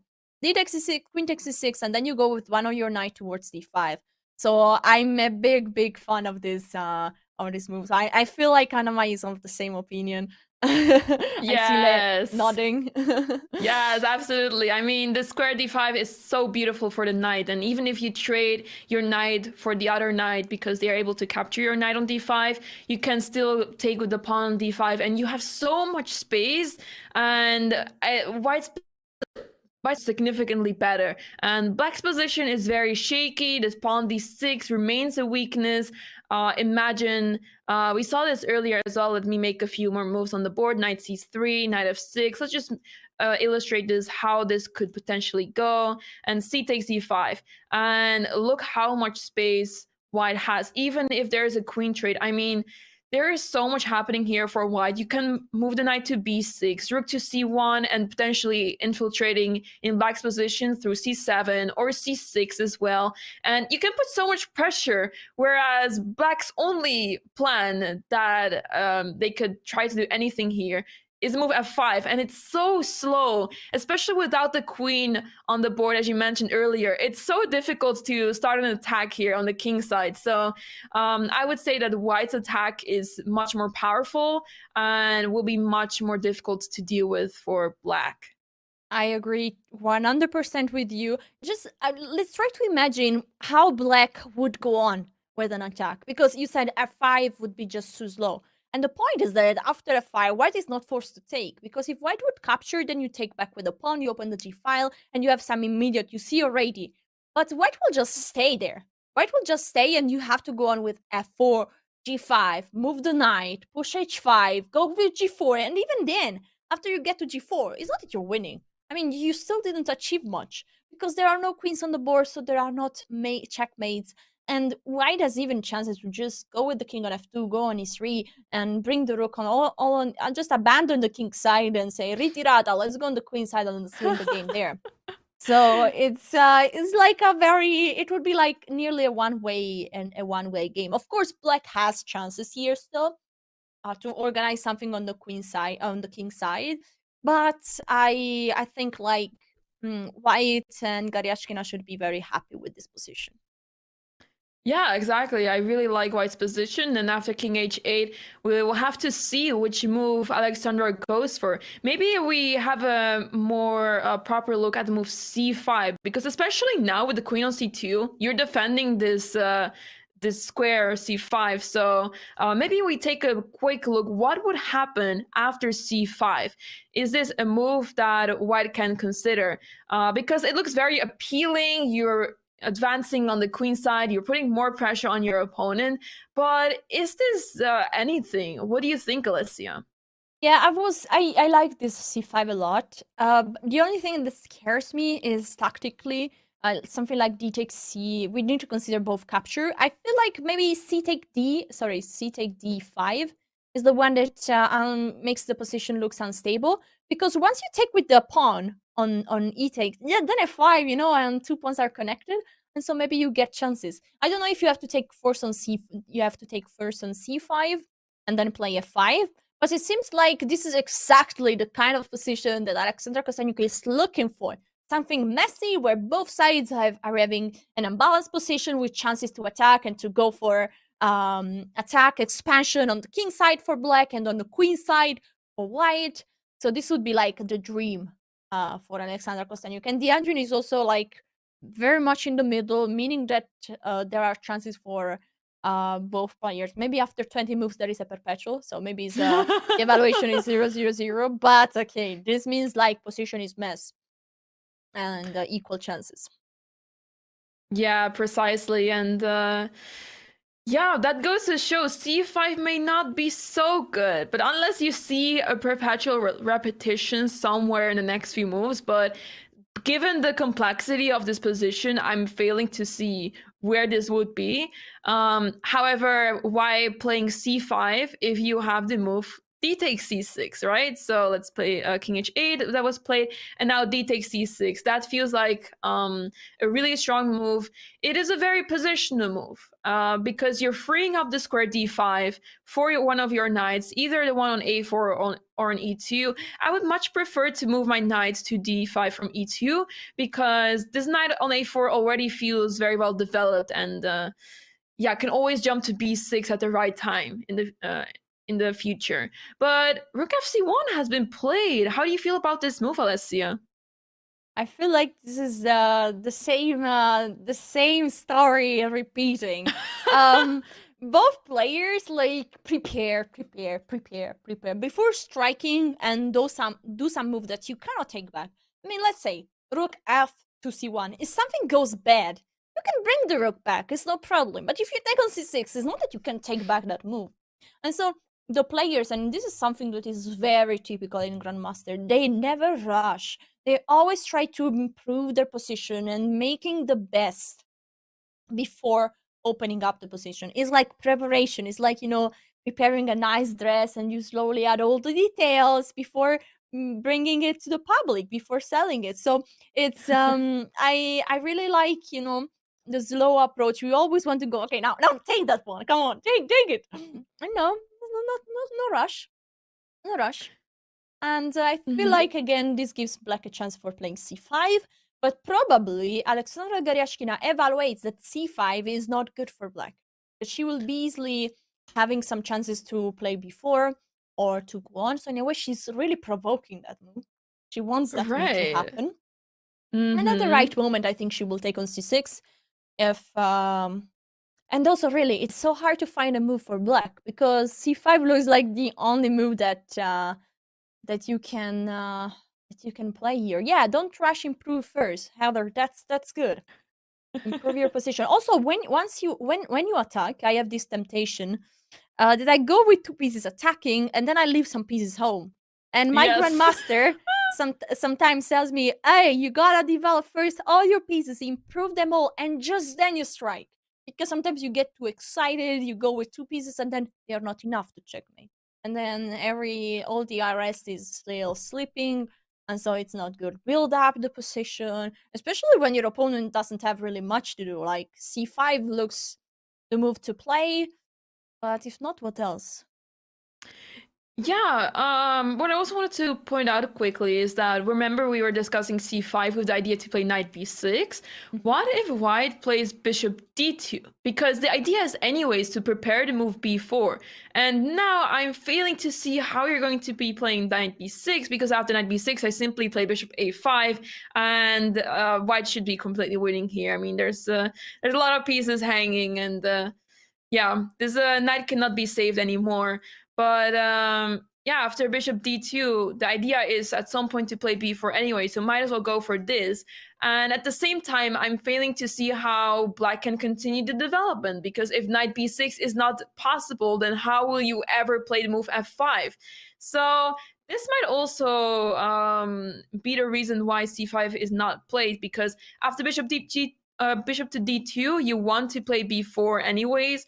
Maybe you prepared with the rook, move rook c to b1 to prepare b4, and at some point you'll be able to play this move. In case Black stops it by playing a5, you create another weakness, and the knight will happily jump to b5 through c3, and there will be lots of problems in Black's position. So for this reason, you have to be careful, and yeah, I'm curious to see what Alexandra Kosteniuk will decide to go for here, because her position is not looking very comfortable. Yeah, let's go to the current position. And I was thinking that maybe one possible move could be to play knight b6 right away. Or no, wait, it's an hanging piece. No, that's that's why c5 was important, because I thought maybe we don't have to play c5, but unfortunately there's the bishop on e3. Right. So what else could be played? What else? It's really hard. I mean, I feel like c5 is the move. Bishop b7 makes no sense. a5, I think you point out very well that is not gonna happen. c take d5 is also not a move. Maybe can something like h6, another preparation move? I like that. Yeah, just prepare. f5. Ooh. Wait a second. What is the like idea? that pawn hanging? I mean, cannot you take and take on f5? It is certainly hanging. Let me bring the moves on the board right away. It should be hanging. I don't see how it can work tactically. I mean, maybe Alexandra Kosteniuk is aiming for, I don't know, some plays with c takes d5 or bringing the knight to f6, but this should not be working out here. I'm curious what her plan is. Wow, to just create a mess and fireworks on the chessboard, open the g file, the f file, and try to organize some counterattack. really, the more we were thinking about the position for black, and it was really tough to find a move. And again, Kostyaniuk is in a must-win situation, meaning that you never want to lose a game, but losing is like making a draw. So at that point, you rather go all in and try to have some counterplay. I feel like it will happen. E take f5, G take f5, bishop take f5. Koryachina will capture the pawn, because if not, you're just helping black. Then it was amazing to go with f5, and black didn't waste the tempo of c5, knight b6, and went immediately for the attack. So I feel like e take, f5, g takes, bishop takes, and then let's try to get this to that position. Yeah. And let's see what is black idea here, because there must be something that we were not considering. Yeah, because basically not only are you pawn down, but you're also under attack. This pawn h7 is under attack. White could capture it if it's their move, so you have to defend that, of course. One of the moves to deal with this is by simply sacrificing the exchange, but after the sacrifice, I'm failing to see how black can continue any sort of attack. It doesn't seem like black gets much out of this, so it's not worth it. So I'm guessing that the move is knight d to f6. To defend the pawn h7 and also challenge the bishop, because this bishop will be attacking it. But once again, it feels so slow, and at the same time, it's so it looks so easy for white to defend this. You always have moves like knight to g3, and it feels like black does not have enough time to put pressure on the white king side. I think you said one thing, it is too slow. And I understand it. I mean, look at the queen on c7 and the rook on b8, and the bishop on c8 also. I mean, the bishop on c8 at least can be traded with your move, knight d f6. But how is the queen and the rook joining? It's not so easy. Maybe queen f7, queen g6, but you have to be careful not to trade queens. So it's very hard. And let's not forget, if you trade pieces, you will be a pawn down, and a pawn down means that you are not fighting for a win. And that's why Alexander Kostyaniuk needs to keep as many pieces as possible. Bring the rook on the g file, f file. Maybe you have to try to do something like this: rook g8, rook f8, and then try to bring all the pieces towards one side without forgetting that there is a pawn on c6 to be protected. So you cannot just move the queen away and forget about everything, because the attack on the king side is still not a real threat for white. But maybe, you can remove the bishop from g7, bring a queen on g7. The question is always how, because there are not enough square for doing that. Maybe one day, even craziness, e4. Black will play the move e4, sacrifice a second pawn, and then taking maybe back the pawn on b2, and maybe then I feel I like this idea. Not taking the pawn on b2, but rather go for e4, bishop e5, and then rook g8, queen g7. Okay. And you're starting to see something there. I saw somebody in the chat comment writing, Alexandra Kostyaniuk, the legend, and I agree with that. Alexandra Kostyaniuk is probably the most experienced and famous woman in this pool B. She has been a world champion. She also has been like one of the first content creator. I remember like when I was very small, like 8 years old or something, I started to play chess, and I was watching on YouTube her video commentating her victory against Magnus Carlsen. Of course, she was super proud, and she analyzed that game. So it was the first time I met Alexandra Kostyaniuk from the content creator side, and it was a very exciting game. Okay, that's awesome. Yeah, she has been creating content for quite some time now as well. And it's really amazing to see that while she's streaming, she's also able to perform at the highest level. She won the Women's World Cup. She had great results in the Women's Rapid and Blitz World Championship. So she is... while being a streamer, you might think, okay, if you're streaming, you cannot compare that with competitive chess, but she's showing that it certainly is possible, just like Hikaru. Yeah, sure. And she's also a mom. I met her in Bern when she was with her daughter to a tennis championship. So you know, she's a very busy woman. As a business woman, busy woman. She has a family, and she's holding everything together and still playing at the highest level in women's chess. So that's impressive. Absolutely. I think this is a really crucial moment in this game. But I think Garyachkin is gonna take some time, try to evaluate the position, and see if what the idea is of her opponent's move. Because f5 is not a decision you take lightly, and it was, for the nature of this move, pretty quickly played. She played this move in 4 minutes. Given the fact that it's sacrificing a pawn and it's setting the tone in this game.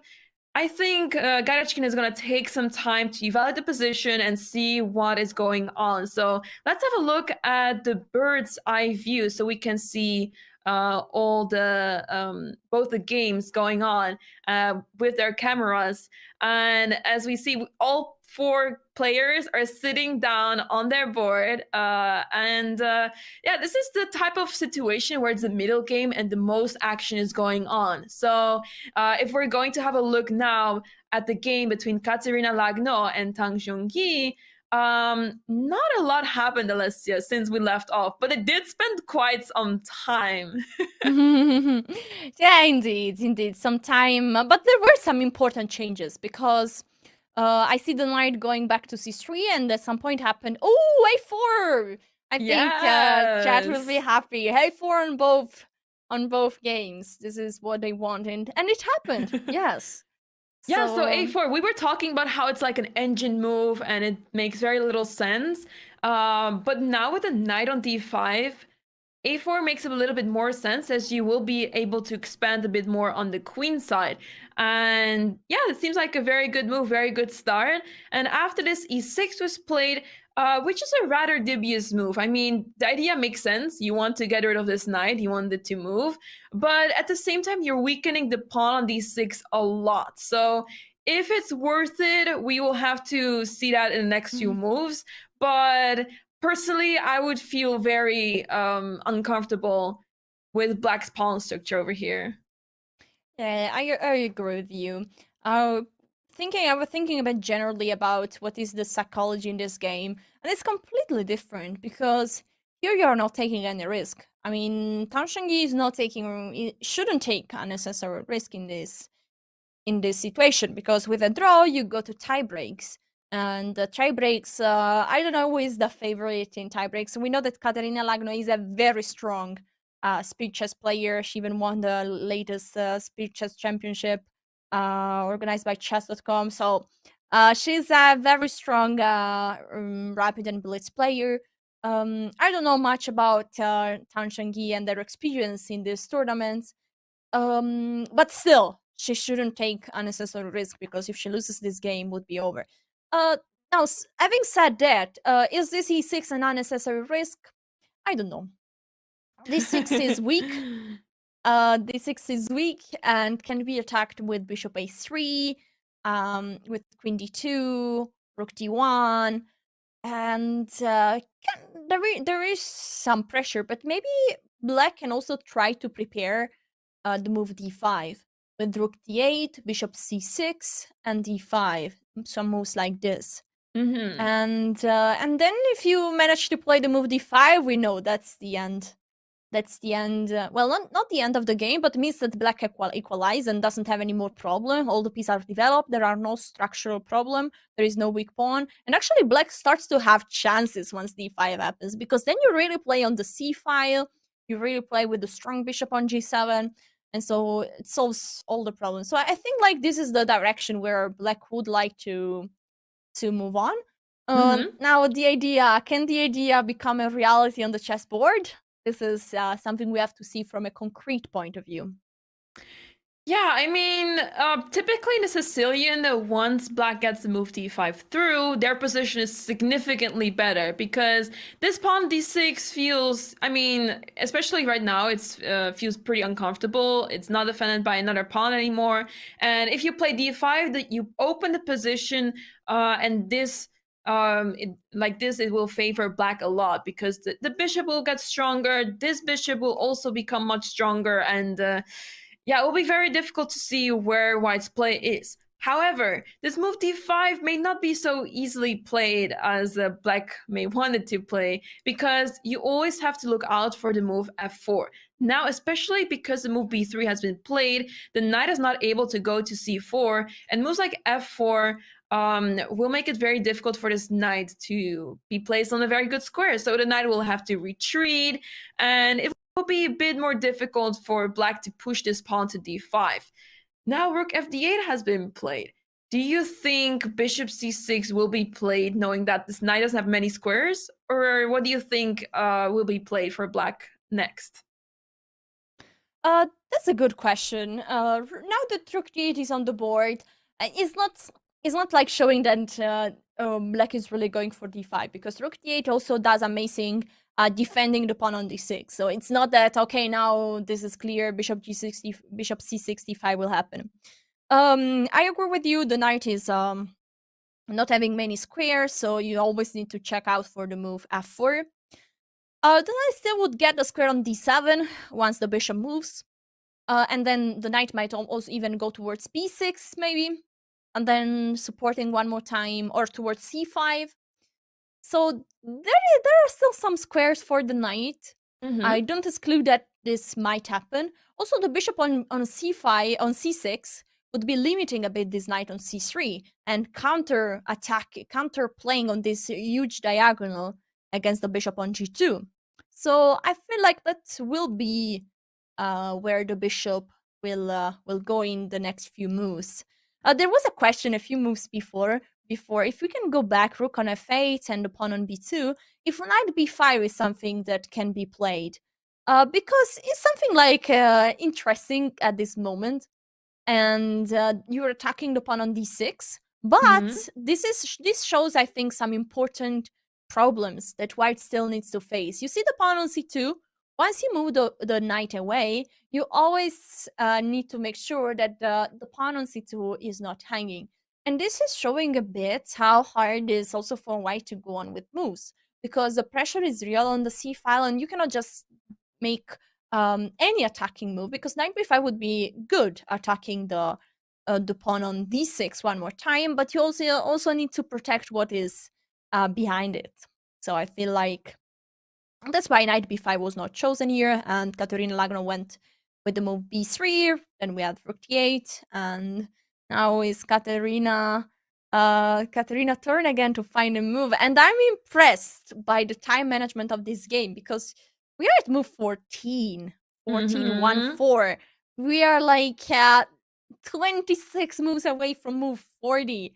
And time is starting to look a bit scary, because 38 minutes is not too much. You don't even have 2 minutes per move. So it's a bit scary, I must say.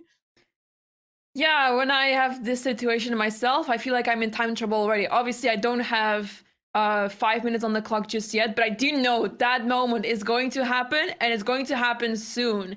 Given the fact that the players just arrived to the middle game, where they will spend most of their time, it is looking indeed very scary. And that goes to show how important it is to have good opening preparation, to throw off your opponent and make them use their clock time. Because once their time is down to, let's say, 5 minutes, and there still needs to be played a couple of moves till the 14th move, it will be much more difficult for your opponent to consolidate there. So that always gives you some small edge. Just pressure, this tension on the clock always remains a thing that you need to take into account. And for now, Tang Jungi, almost 20 minutes ahead on the clock, that is pretty tricky. But I believe we've seen this before, right? Where Tan Zhongyi was ahead on the clock a couple of times. But seeing how Katrina has been playing in the Speed Chess Championship and in short time controls, I think she is capable of managing this pretty well. But yeah, we will have to see whether Katrina will be happy with the draw or if she's going to fight for a win here. Yes, I agree. This is a very good question. I feel like with White, she wants to fight for a win. I feel like she might be the favorite in if this match goes to a tiebreak, because how good and how experienced she is in speed chess. But of course, if you can just conclude the match today, this is what she would like to do. I think she will not take unnecessary risks. Also because she probably knows that she's strong in rapid chess. So she just will play her game, and if there are chances, she will try to convert them. That's generally it seems easy, but it's a bit of philosophy because losing is too bad. So you just go home. So you want to prolong and wait for a chance. And mostly it's not like in chess, especially at top level, it's not just that you say, I want to win and I will win today. No, I mean, opponent needs to make a mistake. And if this doesn't happen, you will not win probably. So, you have to be patient and keep the nerves together. And if not, you might take unnecessary risks and lose the game. And then that's what you want to avoid. And this is in your control. You cannot control your opponent to make mistakes unless you do some magic tricks and you control the mind of your opponent, which I don't think is what the players are trying to do. So you have to be patient, play your game, play your best move possible, and wait for a mistake. Yeah, that's precisely said, and that makes chess so difficult. I mean, you can train all you want, but if your opponent has the best game of their life against you all of a sudden, then it becomes very difficult for you. And yeah, it's like when you're, I mean, obviously this is very a big stretch, but imagine if you're, preparing so well and all the lines and everything, and for example, you play against the computer, then you might not see a big result against the computer. So that goes to show with chess, you really rely on your opponent also to make mistakes. And the important part is that when your opponent makes those mistakes, you can actually respond to them and make use of those mistakes. And that's also a bit difficult to make. And you have to play in such way to allow your opponents to make mistakes. Because if you play very simple chess, you trade here, there, you make moves, and it's really straightforward for your opponent to respond, it's hard to make those mistakes. So you have to get to a position as well where your opponent will actually make such mistakes. And that is also quite difficult about chess. Yeah. Going really in chess philosophy, but what you said is extremely important, and you need to be patient and wait for the mistakes. And even if your opponent plays the best move of their life, still you have a chance to try to hold. And so it's important to be patient, try to make your best move possible. And now we have one more move on the board, is bishop e8. The bishop goes back, but this gives a direct possibility of the move d5. I want to see if this is possible next move or is still cannot happen. That pawn is like the square on d5 is controlled 4 times by the knight, the bishop, the pawn, and the queen. Yeah. Instead, black is controlling that square just 3 times with the knight, pawn, and rook. But there is also something to consider, that if you trade many pieces, there is the pawn on c2 that could be hanging at the end. So maybe this is something that black is calculating, but no matter what, there is a move on the board, is a4, attacking the knight. And now the question is, where is the knight going? On c6 or on d7? And immediately we have the answer. Yes, knight to d6. Yeah, c6. It makes sense. I mean, if you go back to d7, it feels very passive. And of course, you can try to play knight b6 or knight c5, but knight c6 feels a bit more natural, especially because black decided to play bishop e8. So this bishop is not going anywhere. It doesn't want to go to c6. So knight c6 makes sense. sense because you are going to try to push d5 differently. You want to play the move knight to b4 because of this move a4, you have an easier time playing knight to b4. It's a really nice square for the knight, and this way you're also supporting the pawn push to d5. And at the same time, you're also putting pressure on the pawn on c2 with the knight. So yeah, this is looking pretty interesting for black, I should say. I mean, white needs to try to stop this pawn push whatsoever. And one of the moves that comes to mind is knight b5. Oh, okay. Yeah. Yeah, I also just was thinking this was the move Elder suggested a few moves before, and she also wrote now in chat. I feel like he's attacking the queen, attacking the pawn on d6, and now you don't have the problem of the c2 pawn because the knight is stopping the rook and the queen. So it's probably a good moment to do that. And then the knight is attacking the pawn on a7 too. Can go back to d4, and there are suddenly more options. And also the knight might just stay there and maybe provoke the pawn push on a6. Also now let's see, where is the queen going to go? I mean, a5 is possible, queen a5 is possible, queen b8 would be a bit ugly. Queen e7 also possible, but you have to make sure that opponent can't take on a7. Right. I feel like that after queen e7, the knight can capture on e7. Can we try to see that? Yeah, queen e7. Well, maybe. Okay. Okay. They already played queen b8, but yeah, let's quickly have a look at queen e7 because yeah, I have a feeling that this pawn is simply hanging. Knight takes and bishop takes. You do need to look out for this diagonal with the bishop, but it doesn't seem like you can trap this bishop, so the bishop can easily retreat. Actually, what about queen c7?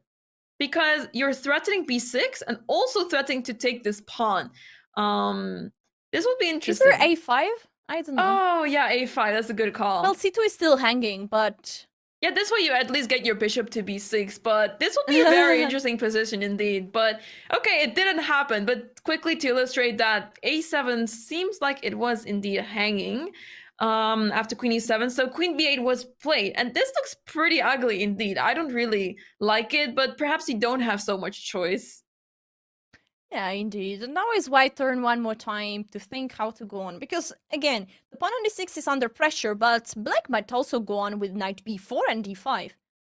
And, oh, c4 played straight away. Wow, this is lots of action going on right now. Interesting.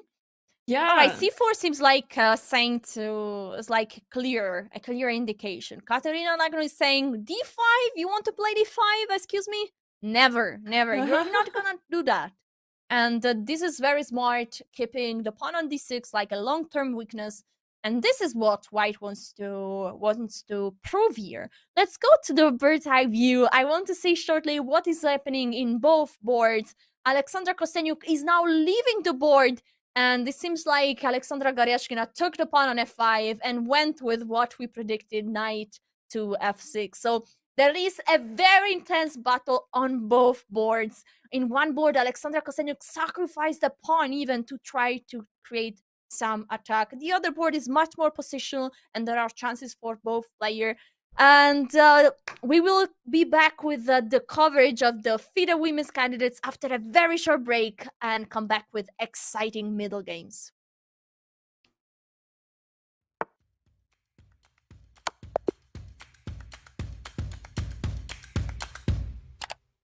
Just played an exciting game and want to see if you got a brilliancy? Or maybe where you could have improved? Chess.com's game review is just a click away. Game review is a fast, fun, and instructive guided review of your games. See your accuracy and your opponent's accuracy.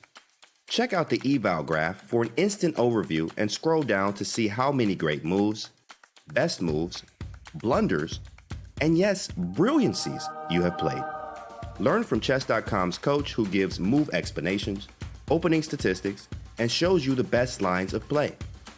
With retry mistakes, you can get another shot at finding missed opportunities. Try Game Review today on web, iOS, or Android.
Welcome back to the 2022 FIDE Women's Candidate. I'm Alessia Santero, I'm with the FIDE Master, and I'm here with the amazing Women International Master, Anna Maya Kasarian.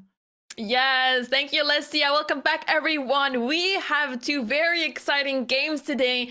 One match has, one of the matches can be decided. Well, both matches can be decided today, but one of them already has someone that is a point ahead. So if that match, the match between Alexandra Kosteniuk and Alexandra Garyachkina, if that is drawn or won by Garyachkina, she will advance to the next stage already.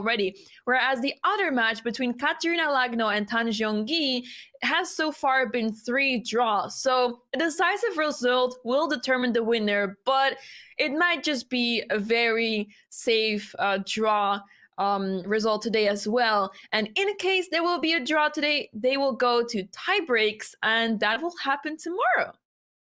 Indeed. So very important game today. So I think what Alekai's defense wrote in chat, Kosteniuk had to take a risk, and it seems to be backfiring. It's very indicative of what is happening right now. Let's zoom in that game. I feel like Kosteniuk is taking risk, and we all feel that. She sacrificed the pawn on f5, and now she needs to create some attack towards the king. The last move played was knight d f6. Is there any more move, Anna Maya? No, this is the current position. So Alexandra Garyachkina has been spending quite some time. She did accept the sacrifice. So after f5, she did capture the pawn, bishop takes f5, and knight d to f6. So this is the current position. And it makes sense that Garyachkina is spending some time here because, I mean, she knows that she should be better here. It's not so clear to see where Black's attack is, but she has to play precisely here. She cannot play random moves and hope for the best because, well, she's ahead of pawn. But there's a clear reason why Kosteniuk is going for this. And she wants to make sure that she's covering all of those threats that Kosteniuk is trying to create here. Yes, and this is a very good moment. We were talking about in the previous day about time management. When is the right time to spend really time on the next move? Players got 90 minutes for the first 40 moves. This means that you don't have so much time if you do like 90 divided 40. It's not too much time for each move. But ideally, what you want to do in chess is to invest much time, more time on critical moments that are just 2 or 3 every game, and then to let just the rest of the moves happen pretty quickly. And that's why you might see players spend 20 minutes on one move and then 2 minutes on the others. And this just because not all the moves needs to be thought so much as others. So invest time in the critical moments to pick the right way to move on in the next few moves. And this will be the best way to manage your time. Not like just say, okay, maximum 3 minutes per move. There are some moments where you need to invest more time. And this is probably one of this. Alexandra Garyachkina needs to find a way to go on. What are the options? Bishop takes c8 is one. And then you can like try to maybe play again c5, again d takes c6. These are always moves that you have to consider. What else can be played? I'm looking at a move like g4. I mean, look at the placement of this knight. It looks so awkward, and it feels like you can simply attack this, and Black will have to figure out where to move this knight because it doesn't have so many squares, and the only square available, knight to f4, doesn't feel right. So perhaps g4 could also be considered. Wow. I mean, you know that I'm a huge fan of the move g4. Yes. Yes. So I'm not too objective here because I look at that move and I feel it's amazing. And I see the idea. You're pushing a pawn in front of your king, which is something that, no, you don't have to do, guys. Don't try that at home. It's dangerous. But on the other side, you are really challenging the knight a lot. Where is the knight going? F5, F4. You said doesn't feel right. I agree, but that's kind of the only way. Yeah, let's put it on the board. Knight F4. I saw the engine like doing a boom, boom, boom, going up and down. Yes. So I think I know why. Because white has this bishop on f5, and black can simply capture this. And look how dangerous it suddenly looks, because obviously if you take with a pawn, you have doubled pawns, an open king. This is not what you want. But if you play queen takes f5, look what is going on here. All of a sudden, boom, knight takes d5, and your bishop is under attack. You just lost your central pawn on d5, and your position is looking like it's going to fall apart. I mean, the pawn on f3 will also be under attack. This is not looking great for white. So for that reason, you have to play precisely here. And that's exactly what Alexandra Garyachkina does. She played the move bishop takes c8 first. And after rook f takes c8, now you might consider the move g4 actually, because there's no more bishop takes f5. And the only move that the black has after that is to move the knight to f4 indeed. I'm a bit confused. Why did Alexandra Kostyanyuk take on c8 with the rook on the f file? Because it feels like the rook needs to stay exactly there. Maybe it's not a huge difference, because anyway the rook might want to go to g8. But it feels like, oh no, you're removing one more piece from the king side. And let's try to put now on the board the move g4. Yeah, now let's it see seems if like the a good engine idea. is getting very, very upset one more time. But no, this time should be holding. Yes. It's okay, but there It's is okay. better. There is better. Okay, we will try to find better. But for now, let's put the knight on f4. Yeah. And probably here, white can even consider taking on f4. Yeah, with which or- piece? I think I would do it with the knight. I feel like the knight looks like better, because the bishop is doing really well controlling all the weak squares, also attacking d6. So I feel like knight takes is good. But okay, let's face it, we are a pawn up with white, actually 2 pawns up right now. And but our king is a bit exposed, so maybe we might want to find some more solid approach. I know that g4 looks amazing, but let's try to find something else. So let's go back to the current position and try to think what else can be played in this position. Yeah, because basically the reasoning behind rook f takes c8 is that you are also preparing the move c takes d5. This pawn on c4 will be pinned, so that way you can win this pawn on d5, which is a very important one. The reason why she played rook f instead of rook b takes c8 may have to do with the fact that there's knight b6 threat, and then you lose a pawn a6, and then things go south real fast. So that's why she had to resort to rook takes rook f takes c8. And now, yeah, what could white possibly play here? Oh, queen d2. Well, there you go. Beautiful move played by Alexandra Garyachkina. Yeah, and also very fast. That's impressive. We felt already yesterday that she was super fast in moments where it was not clear which move, but she always went fast and with the best move. So I think Alexandra Garyachkina is in good form. We can say that. She won yesterday again in a very convincing style. Also, the first and the second game was very good for her.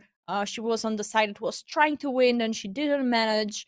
And today, one more time, she's in pawn up right now. Position looks solid, and I was thinking that d takes c6 might be also a possibility also now, because mostly when one of the players is attacking on one side, you want to open up the center and try to attack the center, which is like the core of the action on the chessboard. So this could have been an approach, but again, there is no hurry. And I like this queen d2. Also, why not? Bishop h6 could be something that will happen. The more pieces you exchange, the better it is for white. The more you go towards an endgame, and easier it will be to hold this or to even try to play for a win. Exactly, and yeah, I really like this move queen d2. It is stepping out of this pin on the c file, and now it will be less appealing for black to take on d5, because after c takes d5, c takes d5, the rook will open up, and then the queen has to move again. I mean, it still may just happen because the pawn on d5 will become a weakness, but I can see knight b6 already happen, and that is not looking so great for black. So Yeah, this is becoming a very tough situation for Black, especially being a pawn down, and I don't see the compensation that Black can have here. Typically, when you sacrifice a pawn, you're looking for a compensation, but it feels like White has a position under control, and I don't see where Black can try to pinch to create some sort of counterplay. Yeah, I feel this evaluation is just uh perfect, and it's very hard for Alexandra Kostenyuk right now to create something. There was a question in the chat: is this one of those situations where Goryachkina will be completely winning and will then offer a draw to bring the match to a quick hand? And I feel like there is. I will just point out one answer, and then maybe Anamaya wants to take over. First of all, you cannot offer draw before move 40, so no, this will probably not happen. Yeah, and I also think that obviously there's a rating at stake, right? And the players care a lot about the rating. If you're able to win the game, typically it happens in online chess where when someone is winning, but a draw is sufficient to win the whole match or the tournament or whatever, they tend to go for those draws indeed. But in over the board chess, rating is valued so much. If you have a completely winning position, you go for it. You show your strength and don't let anyone think that you're vulnerable to those draws. You're okay with those draws because it has also some psychological effect to it. Like winning 3-1 is sounds very different than winning 2.5, 1.5. It feels like it was a close match. But winning 3-1 will also the score will also go to your next match. Your opponent will be like, oh, my opponent won 3-1 against Alexander Kostenyuk, in case that happens. So that already sounds so different, and it not only is it important for their ratings. I mean, Alexandra Goryachkina will obviously want to have those rating points, but also psychologically, it will matter so much to go for a win when it's possible.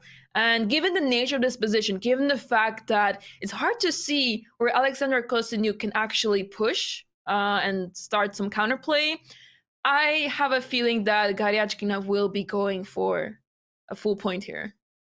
Yeah, absolutely. And also, even if Goryachkina would ask for a draw, which I think is not really possible, she will never ask it in a winning position. She might ask it in a complicated position where Alexandra Kostenyuk has still chances. If not, she would never. Rating is important, as Anamaya said, and this will never happen. And if a draw is offered in a situation where Alexandra Kostenyuk sees even a very small chance, she would never accept the draw. There are 10,000 euro on the line. This game is very important. And I don't think Alexandra Kostenyuk is giving up on this too easily, right? Mm-hmm. So we will see a fight here, and this is what we want to see. We don't want quick draws. We want to see fights, and this is what we will get. No doubt about that.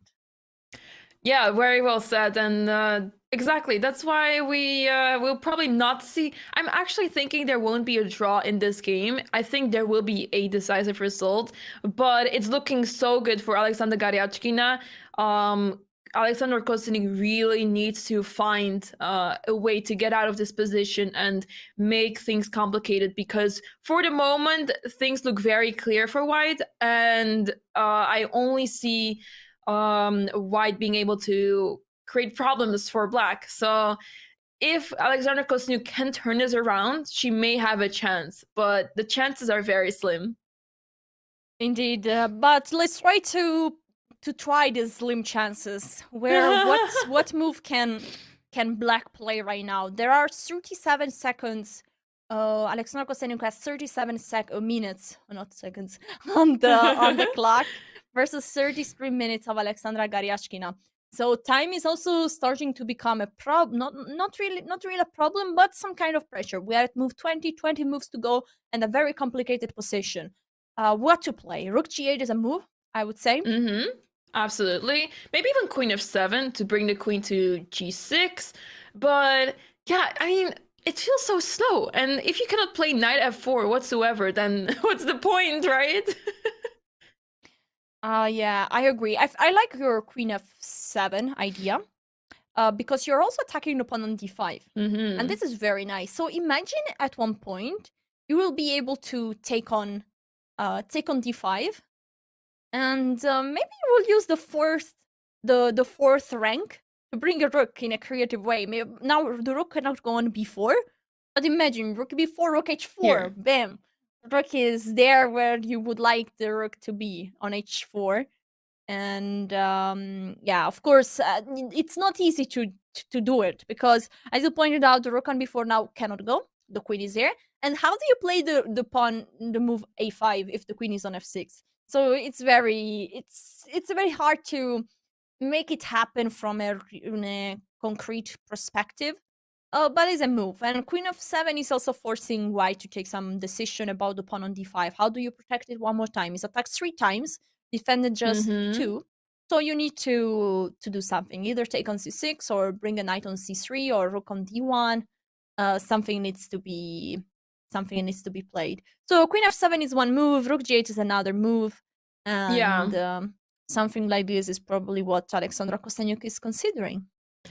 Yeah, exactly. And I think one of the problems with both of the moves, okay, maybe specifically queen f7, is knight to b6. It's such an annoying move to deal with because not only is the rook under attack, but also the pawn on a6 is hanging. The rook can simply capture it, and slowly but surely all the pawns will disappear as they're so vulnerable. And at the same time, I mean, you might say that, okay, at the meantime, Black sacrifices those pawns, but at the same time, Black will start attacking the king.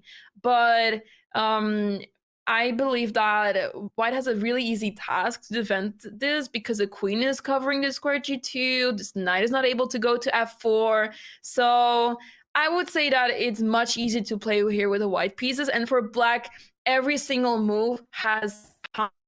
And I think rook g8 would be a better start to at least not allow knight b6 right away. But it feels just so slow. And you know what's even worse is that even if you get to play rook g8, how about bishop g5? Just blocking your g file altogether. I might consider playing h4 if I really want to and just shut it down. Everything possible on the king side. And I don't see where Black can possibly play. Yes, indeed. I like your idea with bishop g5. Maybe, I don't know, I would not go too crazy with the move h4 too. Because maybe at one point, there is rook b7, and then the queen goes also somewhere, and then you can play h6. You sacrifice everything, you place a rook on h7, and then you have a rook on g8, a rook on, maybe you can prepare the queen in the right square, maybe queen d8 or queen b8. Yeah, you need to think about where to place the queen. But you can, you need to be creative, of course. Try to do some magic on the chessboard, because it's definitely not an easy situation for Black. But I would not, and I think this is what Garyashkina is doing very well, and she did also very well yesterday. She kept the pressure, she kept the advantage, but yesterday really the endgame was a complete domination. There was no chance for counterplay. There was just one little trick, but of course she avoided it in a great tactical way, and it was a domination of the entire game. So I feel she would like to repeat the script also for today's game, and keep going with some solid moves, improving her position, putting pressure, not allowing Alexandra Kosteniuk to pull off any plan, and and probably play for a win here. Yeah, absolutely. So I think this is a critical moment for the players to spend some time on their moves there. We're move 20 now. They have around 30 minutes on the clock. So this is the moment where they spend some of their time and the critical decisions will be made. For now, Alexandra Garyashkina is doing a fantastic job consolidating her advantage.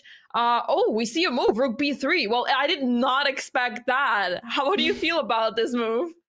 Oh, me too. Definitely a shock. The move on b3 feels like it's in the, it's like is like in the opponent territory. It's like it feels like weird because no pieces around. It's not really support, and it can be easily pushed.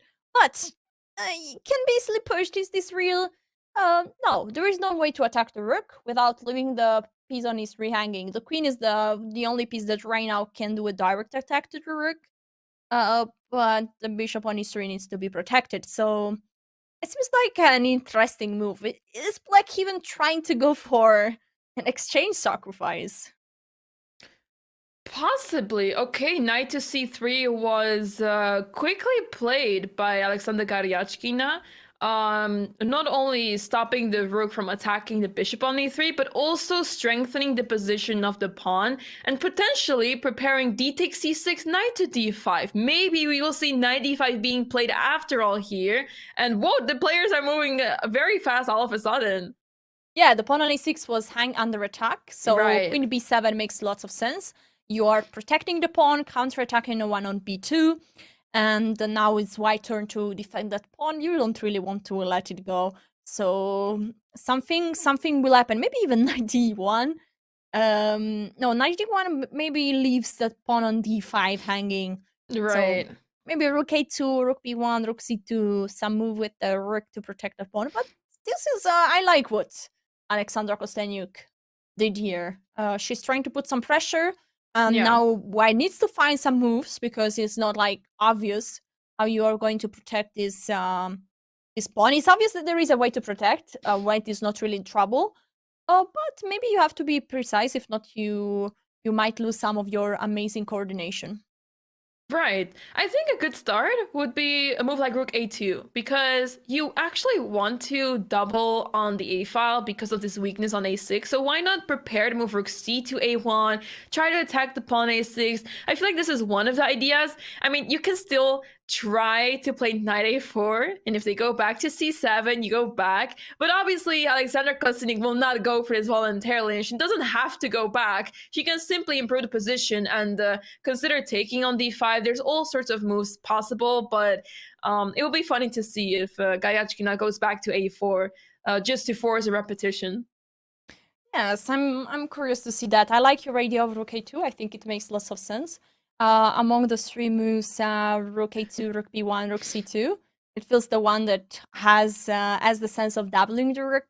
So Yeah. I feel like this might be the move that they're going. But you know what? I want to go back to the bird's eye view, what is going on in the other game. And both players are sitting on the board, so it feels like it's a very tense game. We will come back to the game of the two Alexandros, but now I want to spend some words about what is going on between Katerina Lagno and Tan Shengyi. There have been some moves, Anna-Maja. Maybe you need to show it to us.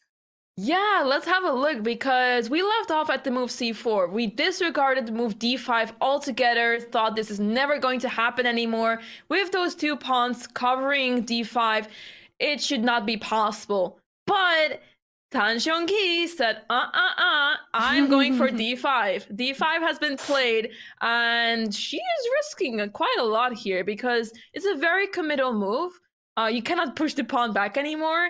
And yeah, is it actually a free pawn, or is there more to it? Let's find out. C takes d5, E takes d5, and then e5 was played. So instead of capturing the pawn, I think the danger in this position is that when your pawn is on d5, you're always exposed to ideas like knight b4, attacking the pawn d5, not right away, but I can see the danger in this position. Also, you have to keep an eye on this bishop on the diagonal. So I think for that reason, e5 was played, and after knight e4, rook c1, and here Black played the move d4. Wow. That's amazing. Anna-Maja, can we go back just a short move, Yes. a few moves before the movie 5? I want to see what tactically is the best move after e take d5. I was wondering if knight take d5 is even possible. I'm not sure because the bishop Actually, is yeah. opening up on g7, and so after bishop takes, you maybe can take on a1, and if queen takes, the bishop on d5 will be hanging. So maybe there are just tactical reasons.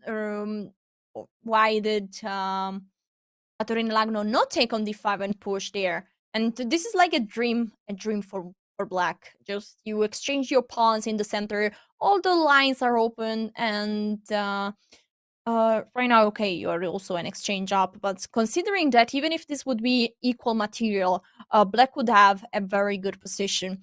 It's funny that now white as an exchange down, but Sanjin says 0-0-0, and it probably due to the typical compensation that white has here. The lack of the dark square bishop for black is really a problem. Imagine move like queen f6, bishop c1, bishop b2, and then things are Ooh. starting to look ugly for black. So that's a Ooh. compensation here.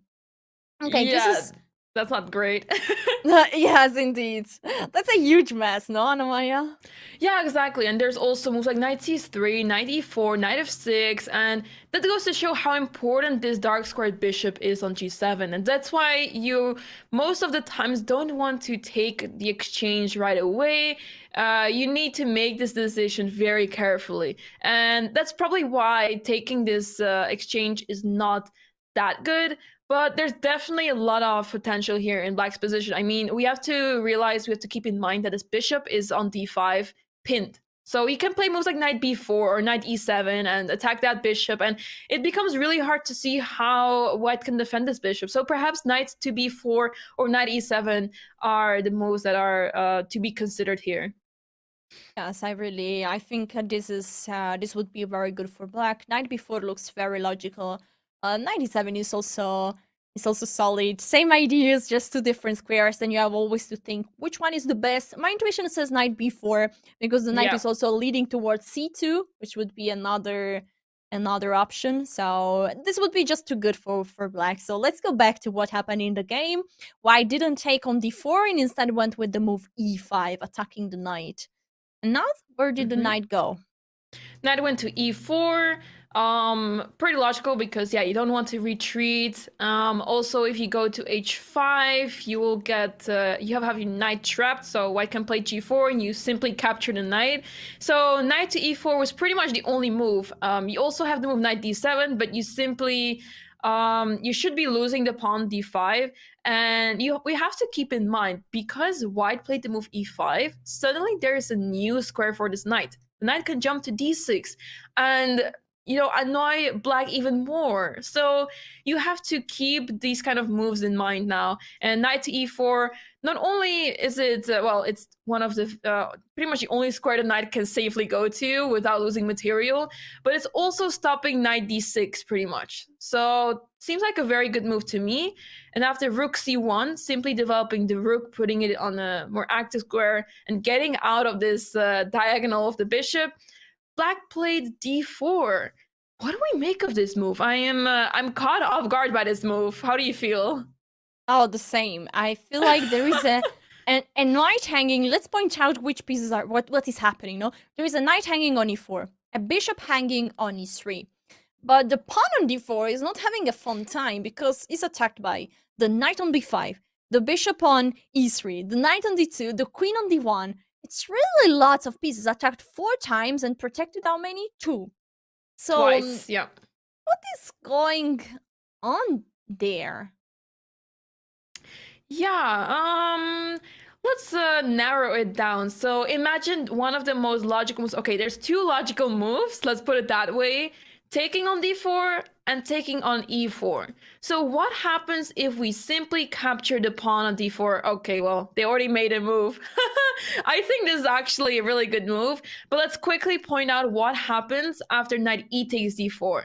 For the simple reason you cannot play this because the pawn g3 is hanging, so we can easily remove this move because you're simply losing the pawn g3 for no reason, and that's a very important pawn because there's a pawn chain over here, and if you are able to remove the base of this pawn chain, the pawn chain becomes more and more weak, so we cannot let go of that pawn. Another move, bishop takes e4, is maybe not so ideal because after d takes e3, white's position becomes a bit suspicious. The rook is able to enter on d2, and funnily enough, white cannot touch this pawn because right now the queen is under attack. You have to move your queen, and once you move your queen, rook d2 will happen, and suddenly it becomes really dangerous for white. So this also doesn't feel right. Giving up the dark squared bishop as well is maybe a bit unnecessary, and slowly but surely black's pieces will come back to life. Bishop d7, for example. a6 will also happen, so the queen can move to a7 and defend the pawn on e3, and slowly but surely black will be pushing here. And then the final move that remains is knight b takes d4, which was played in the game. Yes, and it makes sense because the knight on e2 is still protecting the pawn on g3, and now after knight take d4, the question is one more time, how are you going to capture on d4? And I love this move, rook takes c8, because you have problem. If you take on c8, on let's go back 1 second. If you take with the bishop on d4, because you want to keep the pawn on g3 protected, the bishop protected, what are you playing after rook takes c1? And this feels Very like good point. white is getting overloaded. And now maybe there is bishop take, knight take g3. And then the knight needs to take and you take the bishop. So this would be very nice and pleasant for black. So let's go back to the current position. And this explains why Katerina Lagno went for the precise rook takes c8 before taking on d4. Still didn't happen, knight take d4 or bishop take d4 probably, or queen take b4, but is one of the moves that will happen next. Actually, we should also consider that bishop take e4 could be one move if the rook takes on c8. Because if queen takes c8, which I think is the move that will be played, after bishop take e4, something bad is happening, and there is at least a knight f3. And yeah, so there are like too many problems here. Let's not forget that the queen is hanging on d1, so yep. I think white needs to do better than bishop take e4, and after queen takes c8, probably taking on d4. I guess with the bishop would be the best way, as the knight would keep the pawn on g3 protected, and then probably white needs to slowly, improve the position. King h2, maybe queen a1, just to unpin the bishop. Rook d1 or rook c1, and white should be fine. Actually, white would be an extra pawn here. So now again, what can black improve? Yeah, let's have a look. So after rook takes c8, how about playing a rook takes c8? I'm just thinking that, you know what, maybe black doesn't have to take on c8. Maybe you have an intermezzo, and in between move, go back, and maybe knight take e2. With the idea that after queen take e2, the pawn on g3 now is hanging. And so this might work from a tactical point of view. This might be, I don't know, can you take on g3? I'm not sure. If this works, this is insane, because there is a queen hanging on b8. It's not a joke. Yeah, but at the same time, you're attacking the queen as well, and you capture it with check. So, yeah, you first need to save your queen, but then you also lose a rook here, and it becomes very messy. But the positions should be more or less around equal, for a simple reason that, the material's equal, and this bishop is not the greatest, but then you also have this bishop that can go to c6 at some point. There's ideas for both sides, and it will be really interesting to see how the game will develop.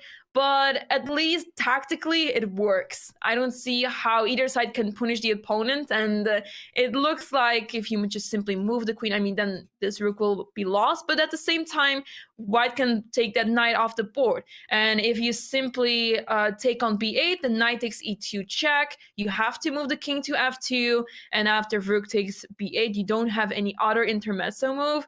King takes e2. And this is a pretty balanced position. I would still take the white pieces. There's bishop takes a7 and so on, but black should have some compensation. It's not that clear. Well, it's not that clear. I would be scared here with black, as the pawn on a7 is falling, and also the king on e2 is a giga chad, as we said in the previous days. It's much more active than the king on g8, and we are leading towards an endgame, so this is becoming a very important factor too. Also, rook c1, rook c7 is something that looks like is going to happen very quick, and if white is taking control over the c file, black doesn't have another file to attack, to counterattack, because the True. D file is well controlled by, let's point it out. Look, D1, D2, D3, D4, D5, D6. All these squares are very well controlled by all the white pieces. So there is no way to go for black on the D file. That's why I might even think here about playing just C1, not giving any counterplay, rather than to take the pawn on A7, which might allow rook C8 and then rook C2 or rook C3. So it would become maybe possible to go for a counterplay there. I'm not sure, of course, we would have to evaluate all the tactical resources, but this is going to be a very interesting position. So let's go back one more time to the current position in both games and see what are the position where the players are spending time right now. We saw that there are some moves going on in Kostenjuk. We see lots of exciting Ooh. things going on. And guys, we are going to do a short shout out to the gift of chess.com, because is there a chess player in your life who would love a premium membership to chess.com? Do you have a holiday party tonight but totally forgot to buy a present? This holiday season, share the beauty of chess with your loved ones. Purchase a premium membership now and ship it off to its recipient anytime, whether that's today, next week, or next month. Don't get into a last-minute time scramble for this year's greatest gift. Drop a gift in the chat for all the details. And I think that with this amazing shout out, we can go towards a break. But guys, we are getting to the most exciting moment of this FIDE Women's Candidate Day 4. Who will advance to the next section? Be right back. Your subscription makes shows like this possible, which is why our Twitch subscribers will never see ads on chess.com. Connect your chess.com account and Twitch account at go.chess.com/connectaccounts, and bang, boom, voila, you're done. 100% ad-free bliss forevermore. Whether you're following our events on site or on stream, type the command connect in the chat, and thank you for helping bring these shows to life.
And welcome back to the 2022 FIDE Women's Candidates. Here we see the position on the board are going, as Anamaya said like 2 seconds before, oh my god, you're going into a critical moment towards maybe an end. So I think like it's a very important moment to be here.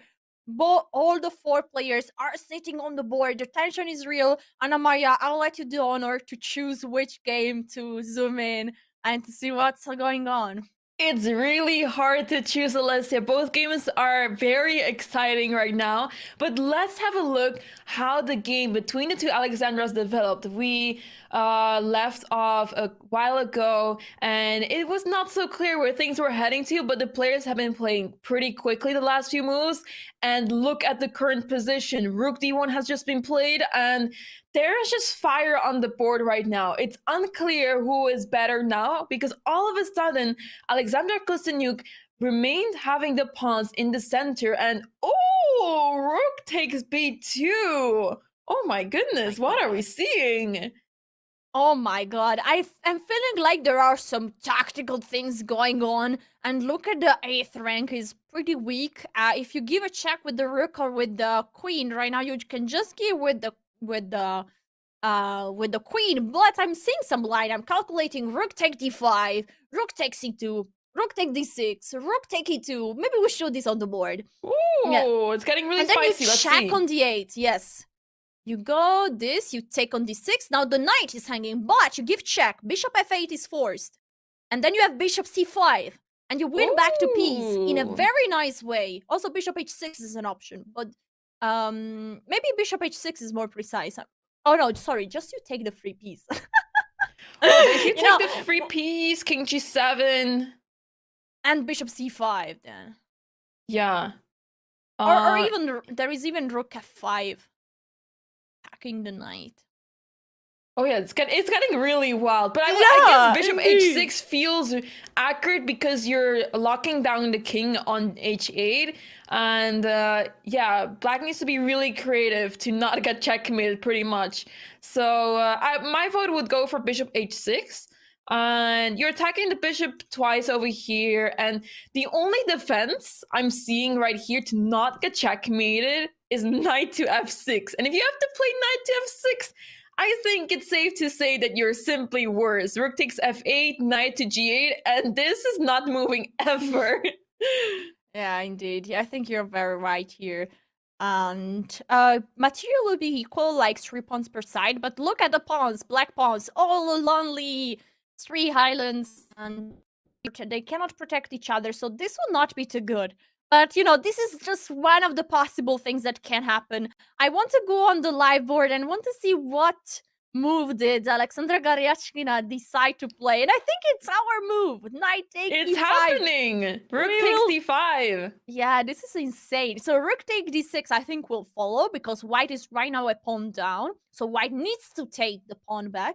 And this is just an amazing way to do. You take on D6, you're attacking A6. It seems like, oh no, my knight on E2 is hanging. I think she just played that move. She just took on D6. Ooh. And we're getting there. That's amazing.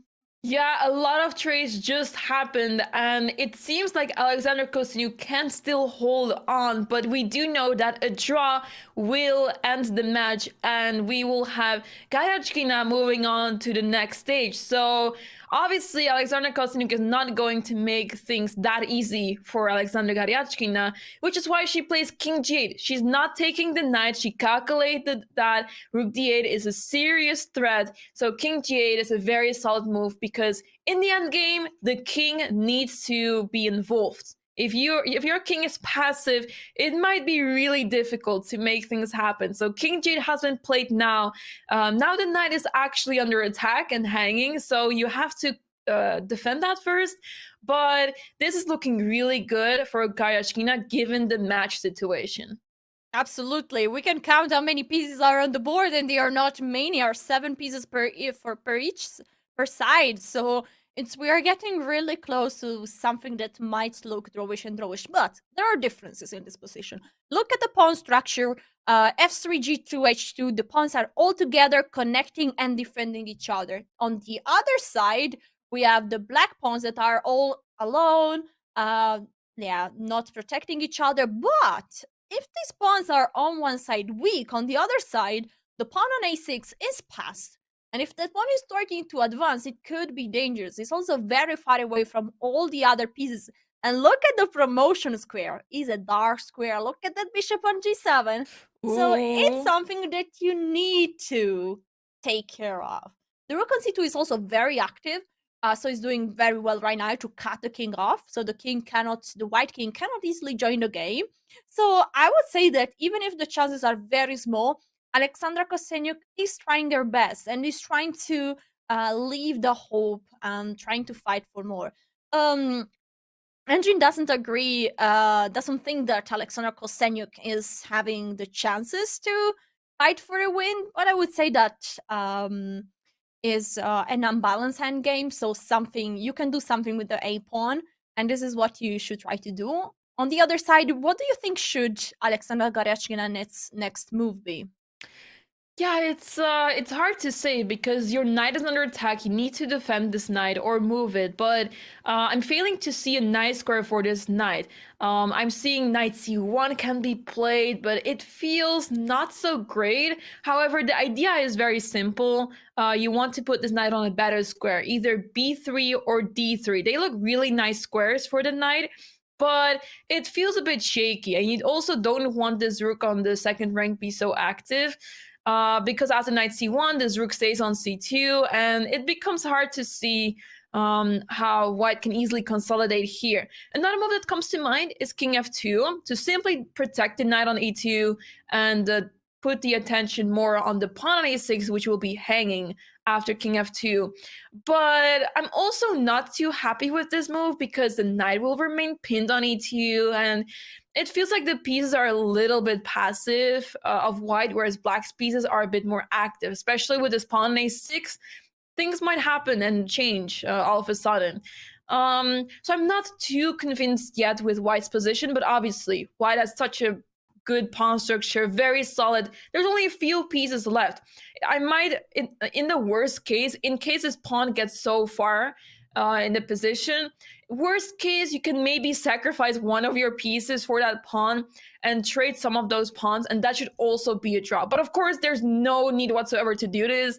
The pawn is just on a6, and it doesn't feel like this pawn will get really far, honestly, because bishop b6 might happen, and then the rook will try to protect that square as well.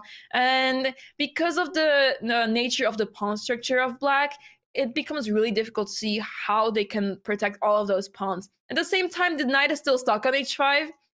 You can easily put the knight on f6 and try to improve the position, although the knight doesn't really get too far, and for now the knight is just awkward on h5. So I guess my vote will go for king f2. Just bring the king in the center and also trying to protect the knight and make this rook on the second rank not as powerful as it should be. I think your king of 2 is a very solid move, keeping all the pieces protected by your own king. White might even go on with move g4, h4, try to expand on the king side, start to push the pawns.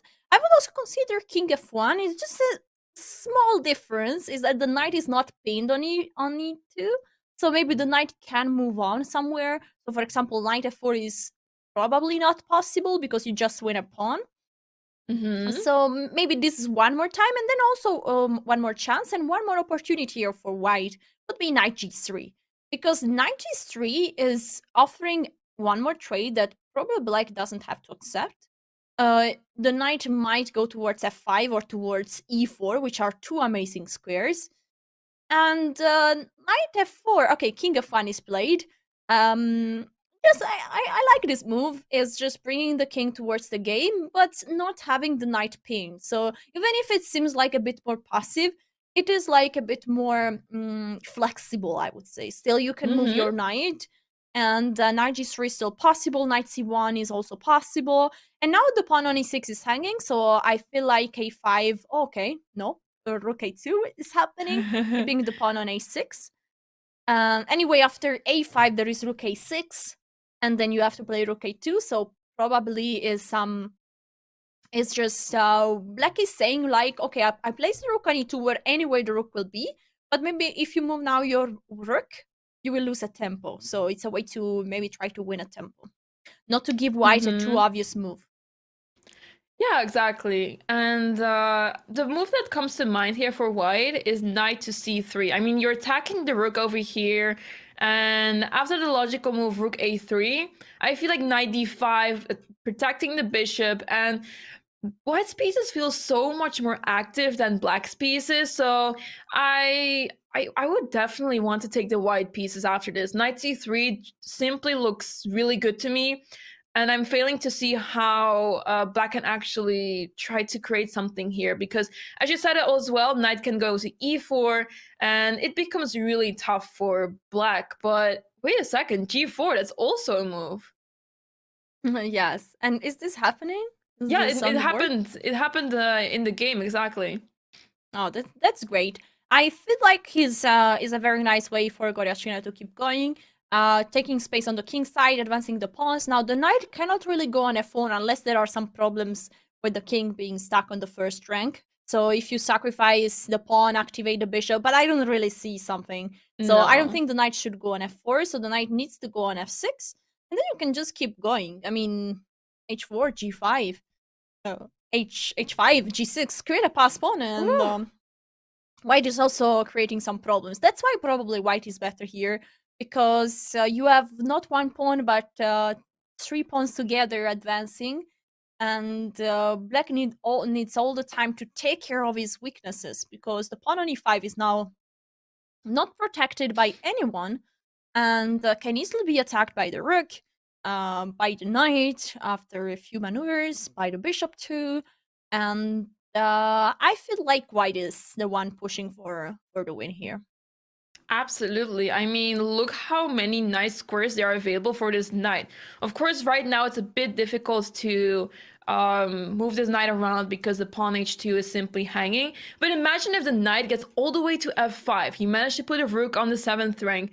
Things will look very dangerous for black there. And I feel like, given the fact that, I mean, black has the passed pawn, but how far can this pawn actually get? Because right now it's on a6. You need some time to get all the way to the end of the board to promote. So that's going to take a long time. And at the same time, white has a really dangerous attack on the king side.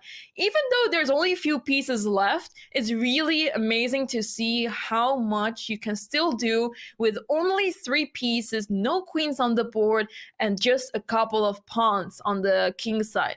It's really beautiful. Indeed. It's still a very rich position, and it's a bit unbalanced, as we said, no? Because each side has a pass pawn, each side, well, white doesn't have technically a pass pawn still, but can create a pass pawn with move like h4, h5, g5, g6, something like this. And I feel like the next move might be h4, because it feels very logical. You know, you are also protecting the pawn on h2, so that you might consider about moving the knight somewhere. So I feel this is something that will happen. I want to do just some short consideration about the time. A few moves before we said that the players might be in pressure. But right now I feel like actually they are in a very comfortable position, because even if you need to make some calculation here, I don't feel like we are in a critical moment. There might be a critical moment still, so where players need to spend a bit more time, but they have both around 15 minutes and 25 minutes, which is more than enough time to take some time to calculate some precise line if you need to. Wow, the move played is knight g3. This means that the pawn on h2 is temporarily hanging and could be captured, but probably there has to be something. Oh well, the pawn on e6 would also be hanging. That's true. Probably the easy way. And this move I totally understand. Alexandra Goryachkina would love to exchange the h pawn for the a pawn. I mean, there will be basically no chance. Then they could also agree for a draw. Nearly. You know what even worries me more? After rook takes h2, I'm going to trap your rook. And maybe the rook can get out somehow. I mean, honestly, the rook h6 is met by g5. But even if you manage to get out, you're going to waste so much time giving away so many moves, and at the same time, this pawn is not going anywhere. So let us show that real quick on the board. Rook takes h2, bishop f2, and this pawn cannot be protected in the next few moves whatsoever. Even if you push a5, I'm going to hunt your pawn down, and this rook is not going anywhere. I mean, maybe you get h5 in and you free the rook, but see how Or many e4. pieces and pawns are being traded? So Yeah, I agree. you will simply go to very drawer's position, and yeah, that will be the end of things for Alexander Kostenyuk. So knight g3, a very precise move, not caring about your pawn hanging on h2, and looking very promising once again for Alexander Garyachkina.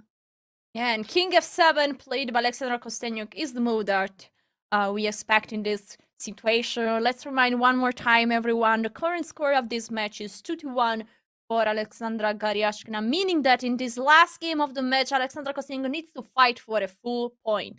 If not, there will be no tie breaks and will be Alexandra Garyashkina to advance to the semifinals of these women's candidates. That's why Rook take h2 is not played. It's a move that, first of all, is risky, and second of all, is not really fighting for a win. You cannot abandon your pawn on a6.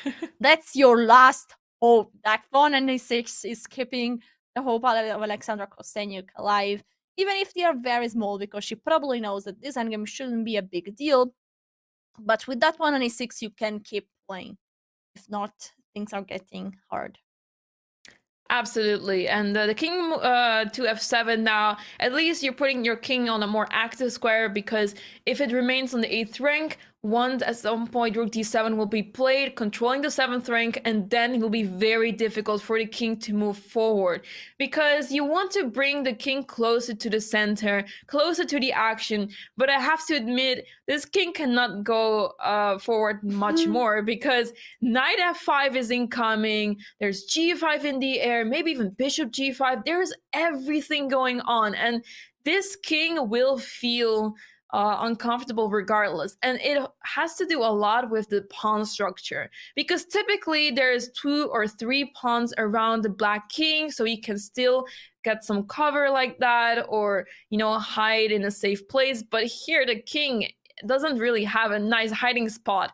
The pawn h7 is not a great pawn that covers the king very well, and it doesn't really have much more than that. And at the same time, white's pieces have a great harmony together. Knight gets to f5, bishop can join the attack. At some point, you can maybe put the rook on b7. And how does the black deal with this? I would be very concerned if I was playing here with the black pieces. I agree. I totally agree. I feel like white has so easy moves like knight f5, g5. You pointed out very well. And the king cannot move forward. If you push the pawn on a6, the rook will go on a6, stopping the pawn, but also threatening rook a7. And with a knight on a5, this would be a deadly check.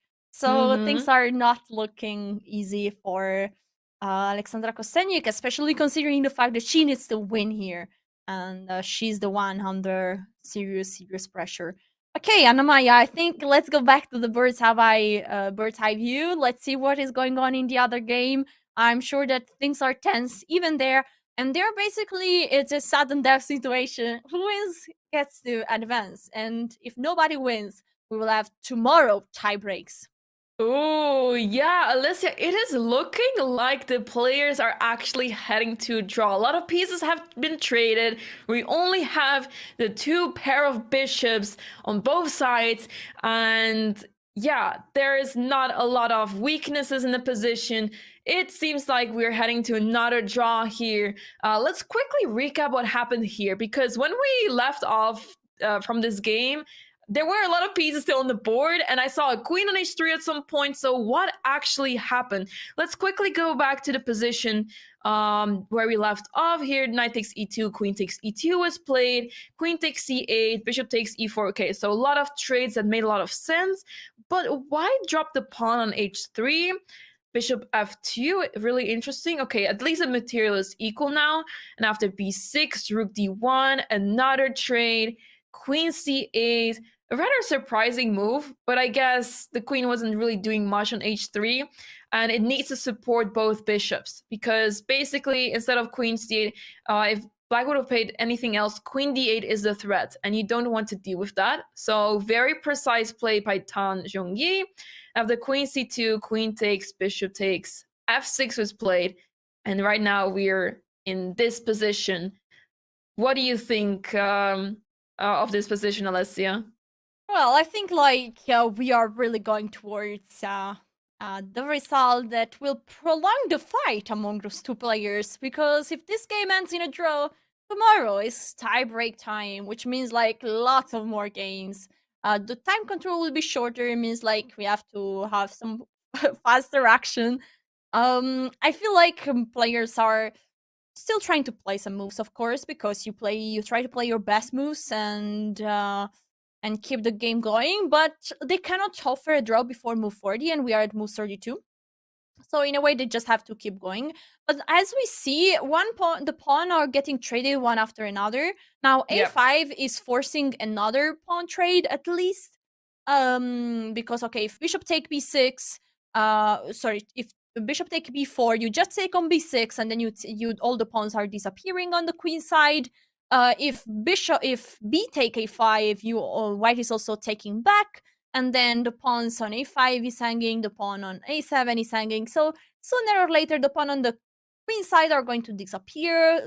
This means that there will be just 2 pawns left on the king side, but these are also going to be traded, and the game will be agreed in a draw in a few moves, unless something crazy happens. Yeah. Which is, never impossible. I'm very unlikely, I would say, but, I don't know. Yeah, I mean, you never know, but a5 is a clear sign that Katerina Magnol wants to go for this draw, trading off all the pawns on the queen side. And we have an interesting question in the chat. Is a no draw before move 40 standard for most tourneys? And it's actually interesting. There are quite a lot of tournaments where there is no rule for, restricting draw offers before a certain move. But typically it's around move 30, move 40. For very serious tournaments, they have this rule so that the players keep going. But it depends. Typically it's around move 30. These days it can also be move 40. But for very serious tournaments, they have this rule. But for example, open tournaments typically don't have this rule restriction. So you can offer a draw at any point in the game. But yeah, in this event, it is not possible to offer a draw before move 40, and the players are right now on move 37. So I'm expecting a draw offer as soon as they hit move 40, as we saw earlier in the tournament as well. Yes, and look how fast they are playing. Just moves are running one after each other. It's because they both know. Honestly, if there will not be the 40 rules, the 40 move rules, this game would already be agreed in a draw, but moves are happening just too fast. We have move 39, and now even move 40 is been playing, and so soon we can go full screen, I think, with the camera of the players, because I think that we are going to see an handshake. And yeah, very shortly.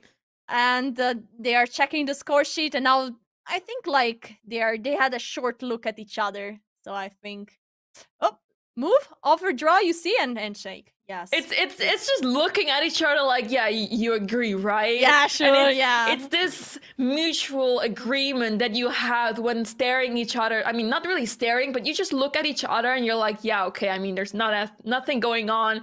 Both players realize this. Sometimes even in more complex positions, it happens where both players are looking at each other and just agree to a draw. But this is a very obvious situation. Players know there's not much to be played for. They were moving their bishops back and forth, and it's a draw, guys. The draw is in the books. We have 2-2, the match score for this match, and that means, Alessia, tomorrow tie breaks. Yeah, tomorrow is party time. One more time, we will be back here commentating what is going on between Katerina Langren and Tan Zhongyi, because just one can advance to the semi-final. And it will be exciting. It will be exciting. I think Chad was asking before, who do you think is the favorite in rapid chess and then Blitz chess if needed? Anna Maya, what do you think? I think Katerina Lagno is a serious favorite. I'm not 100% sure about Tan Zhongyi's speed chess skills, but I do know that Katerina Lagno has played so many speed chess championships and won them as well. She's the current women's speed chess champion, hosted by chess.com. She has played in so many over-the-board rapid and blitz chess championships and showing really good results there as well.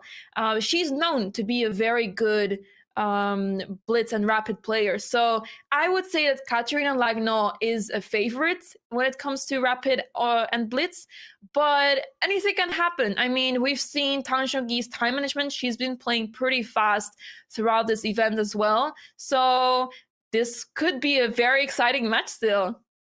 Oh, well, indeed. I agree with you that I think like Katerina Lagno is favorite there. She's the current speed chess champion, and she's just very strong. And she also in classical chess, she's used to be in a time scramble, in a time pressure, and I feel like she's confident to go to allow herself to be in this situation because she knows that she can find good moves even if the time is very short. And this is of course one skills that can help you so much in this kind of situation. So yeah, we will come back tomorrow with this exciting match between Katerina Lagno and Tan Zhongyi, and we will see. We will discover tomorrow. Yeah, tomorrow is the day we can say just one of the two will advance to the next section. But for now, the party is not over because we have an intense battle between the two Alexandras. Garyashkina is pressing here with the white pieces and with one extra point on the score. Situation is looking really hard for Kosteniuk right now. Absolutely, Alessia. I mean, the king had to go back to g8. If you have to go back to g8 when you are finally able to play king f7, that is not a great sign. The bishop is also in 8th rank as well as the knight, and there is simply no activity in black's position. The rook on its own cannot do much. I mean, once you take on h2, once again, bishop f2 will lock this bishop, lock the rook down with the bishop, and the rook will not have many squares available. And at the same time, the pawn on a6 will be under attack and very soon. So there is a lot of issues in black's position. I'm curious to see how Alexandra Garyachkina will be able to deal with this because, I mean, her position looks amazing, and I'm really concerned about knight maneuvers very soon. Yeah, I agree. And there were two moves on the board, rook b8, king f7, and now all the moves you've mentioned are all looking so good. Wait a second, Alessia, they're repeating moves. Oh, okay. I think Alexandra Kosteniuk is giving up. She thinks she cannot fight for more. She's repeating moves. And now actually, I feel like maybe they're just doing this for time, you know? Maybe they're just trying to collect some more time. But it's strange because it's now Alexandra Garyachkina that is trying to think Rook if she needs to b7. repeat one more time or not. It's a threefold repetition of the rook takes b7, rook b7, I mean, because basically the reason is that Alexandra Kosteniuk doesn't have more moves than going back, and she stopped the clock. Yeah, she is calling the arbiter. She's calling the arbiter, but it's very strange that Alexandra Kosteniuk is not checking the ends if this is... Oh, she's asking probably the arbiter to check, which is something that surprised me, because if you get to this situation, it feels like you are allowing this. Can we, oh my god, look at they're not even looking at each other. Oh god. They're just avoiding any eye contact. This is very tense. If this is a threefold repetition, then the game ends in a draw and Alexandra Kosteniuk is eliminated. They shake hands here, ladies and gentlemen. Wow. We have a winner. Well, not in the game, but we do have a winner. Alexandra Garyachkina advances to the next stage, beating Alexandra Kosteniuk 2.5 to 1.5. What a performance here by Alexandra Garyachkina. So crushing. Wow, this is incredible. Look at the winner. We see her in green, no? Green Yes. is also the color of win, of good moves on chess.com. So that's a lucky color. Alexandra Garyachkina is advancing, the first player of this Pool B to advance to the semi-final of these women's candidates. What a very convincing way to advance. She was dominating this.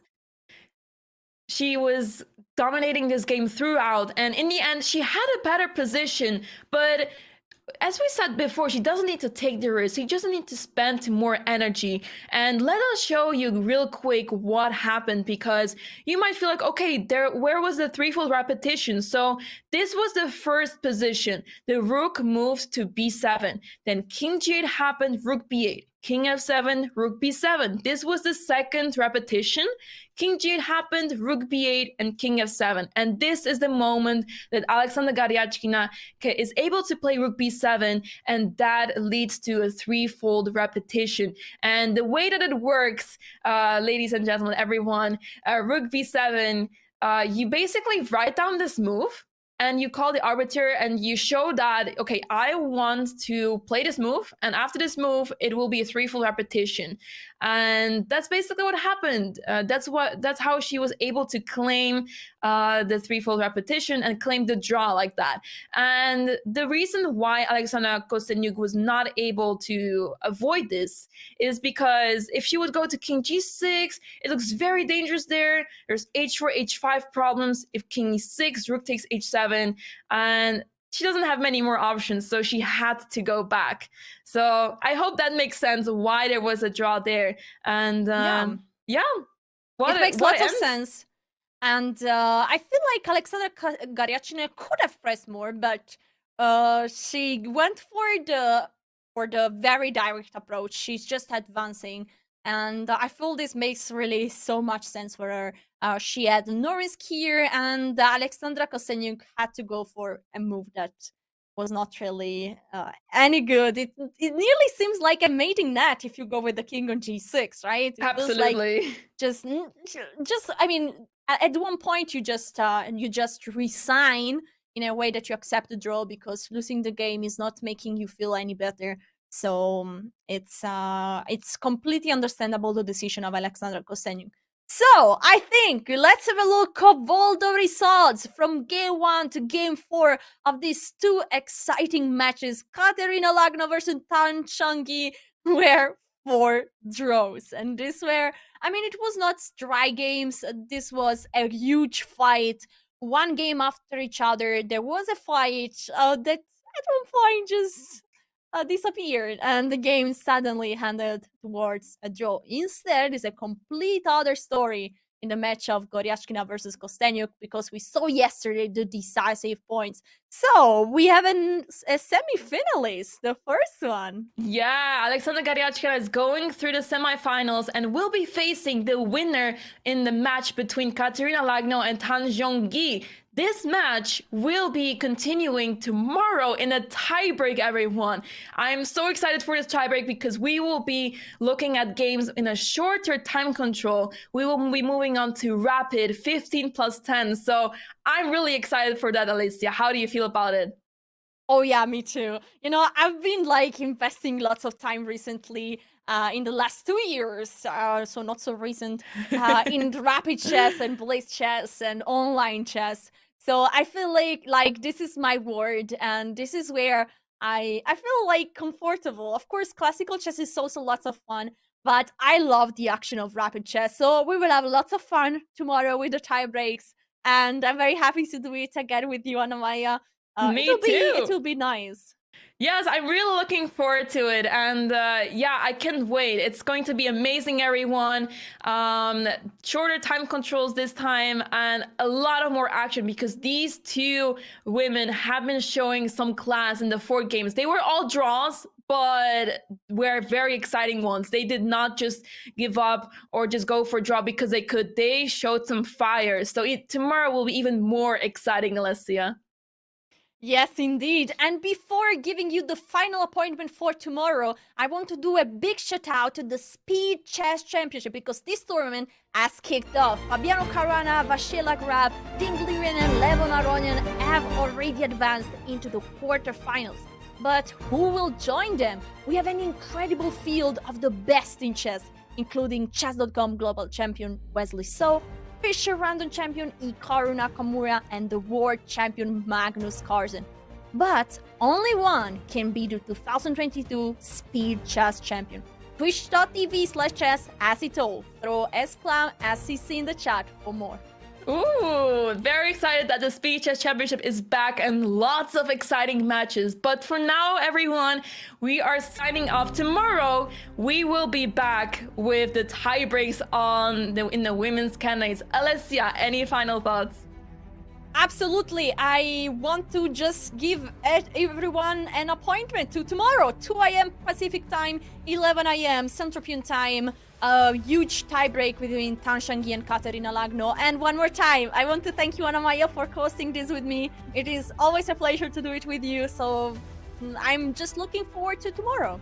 Me too. Thank you so much, everyone, for watching. Thank you so much to our producer, Hala, for making it very smooth for us. And, well, see you tomorrow, everyone. This was the 2022 FIDE Women's Candidates. See you tomorrow.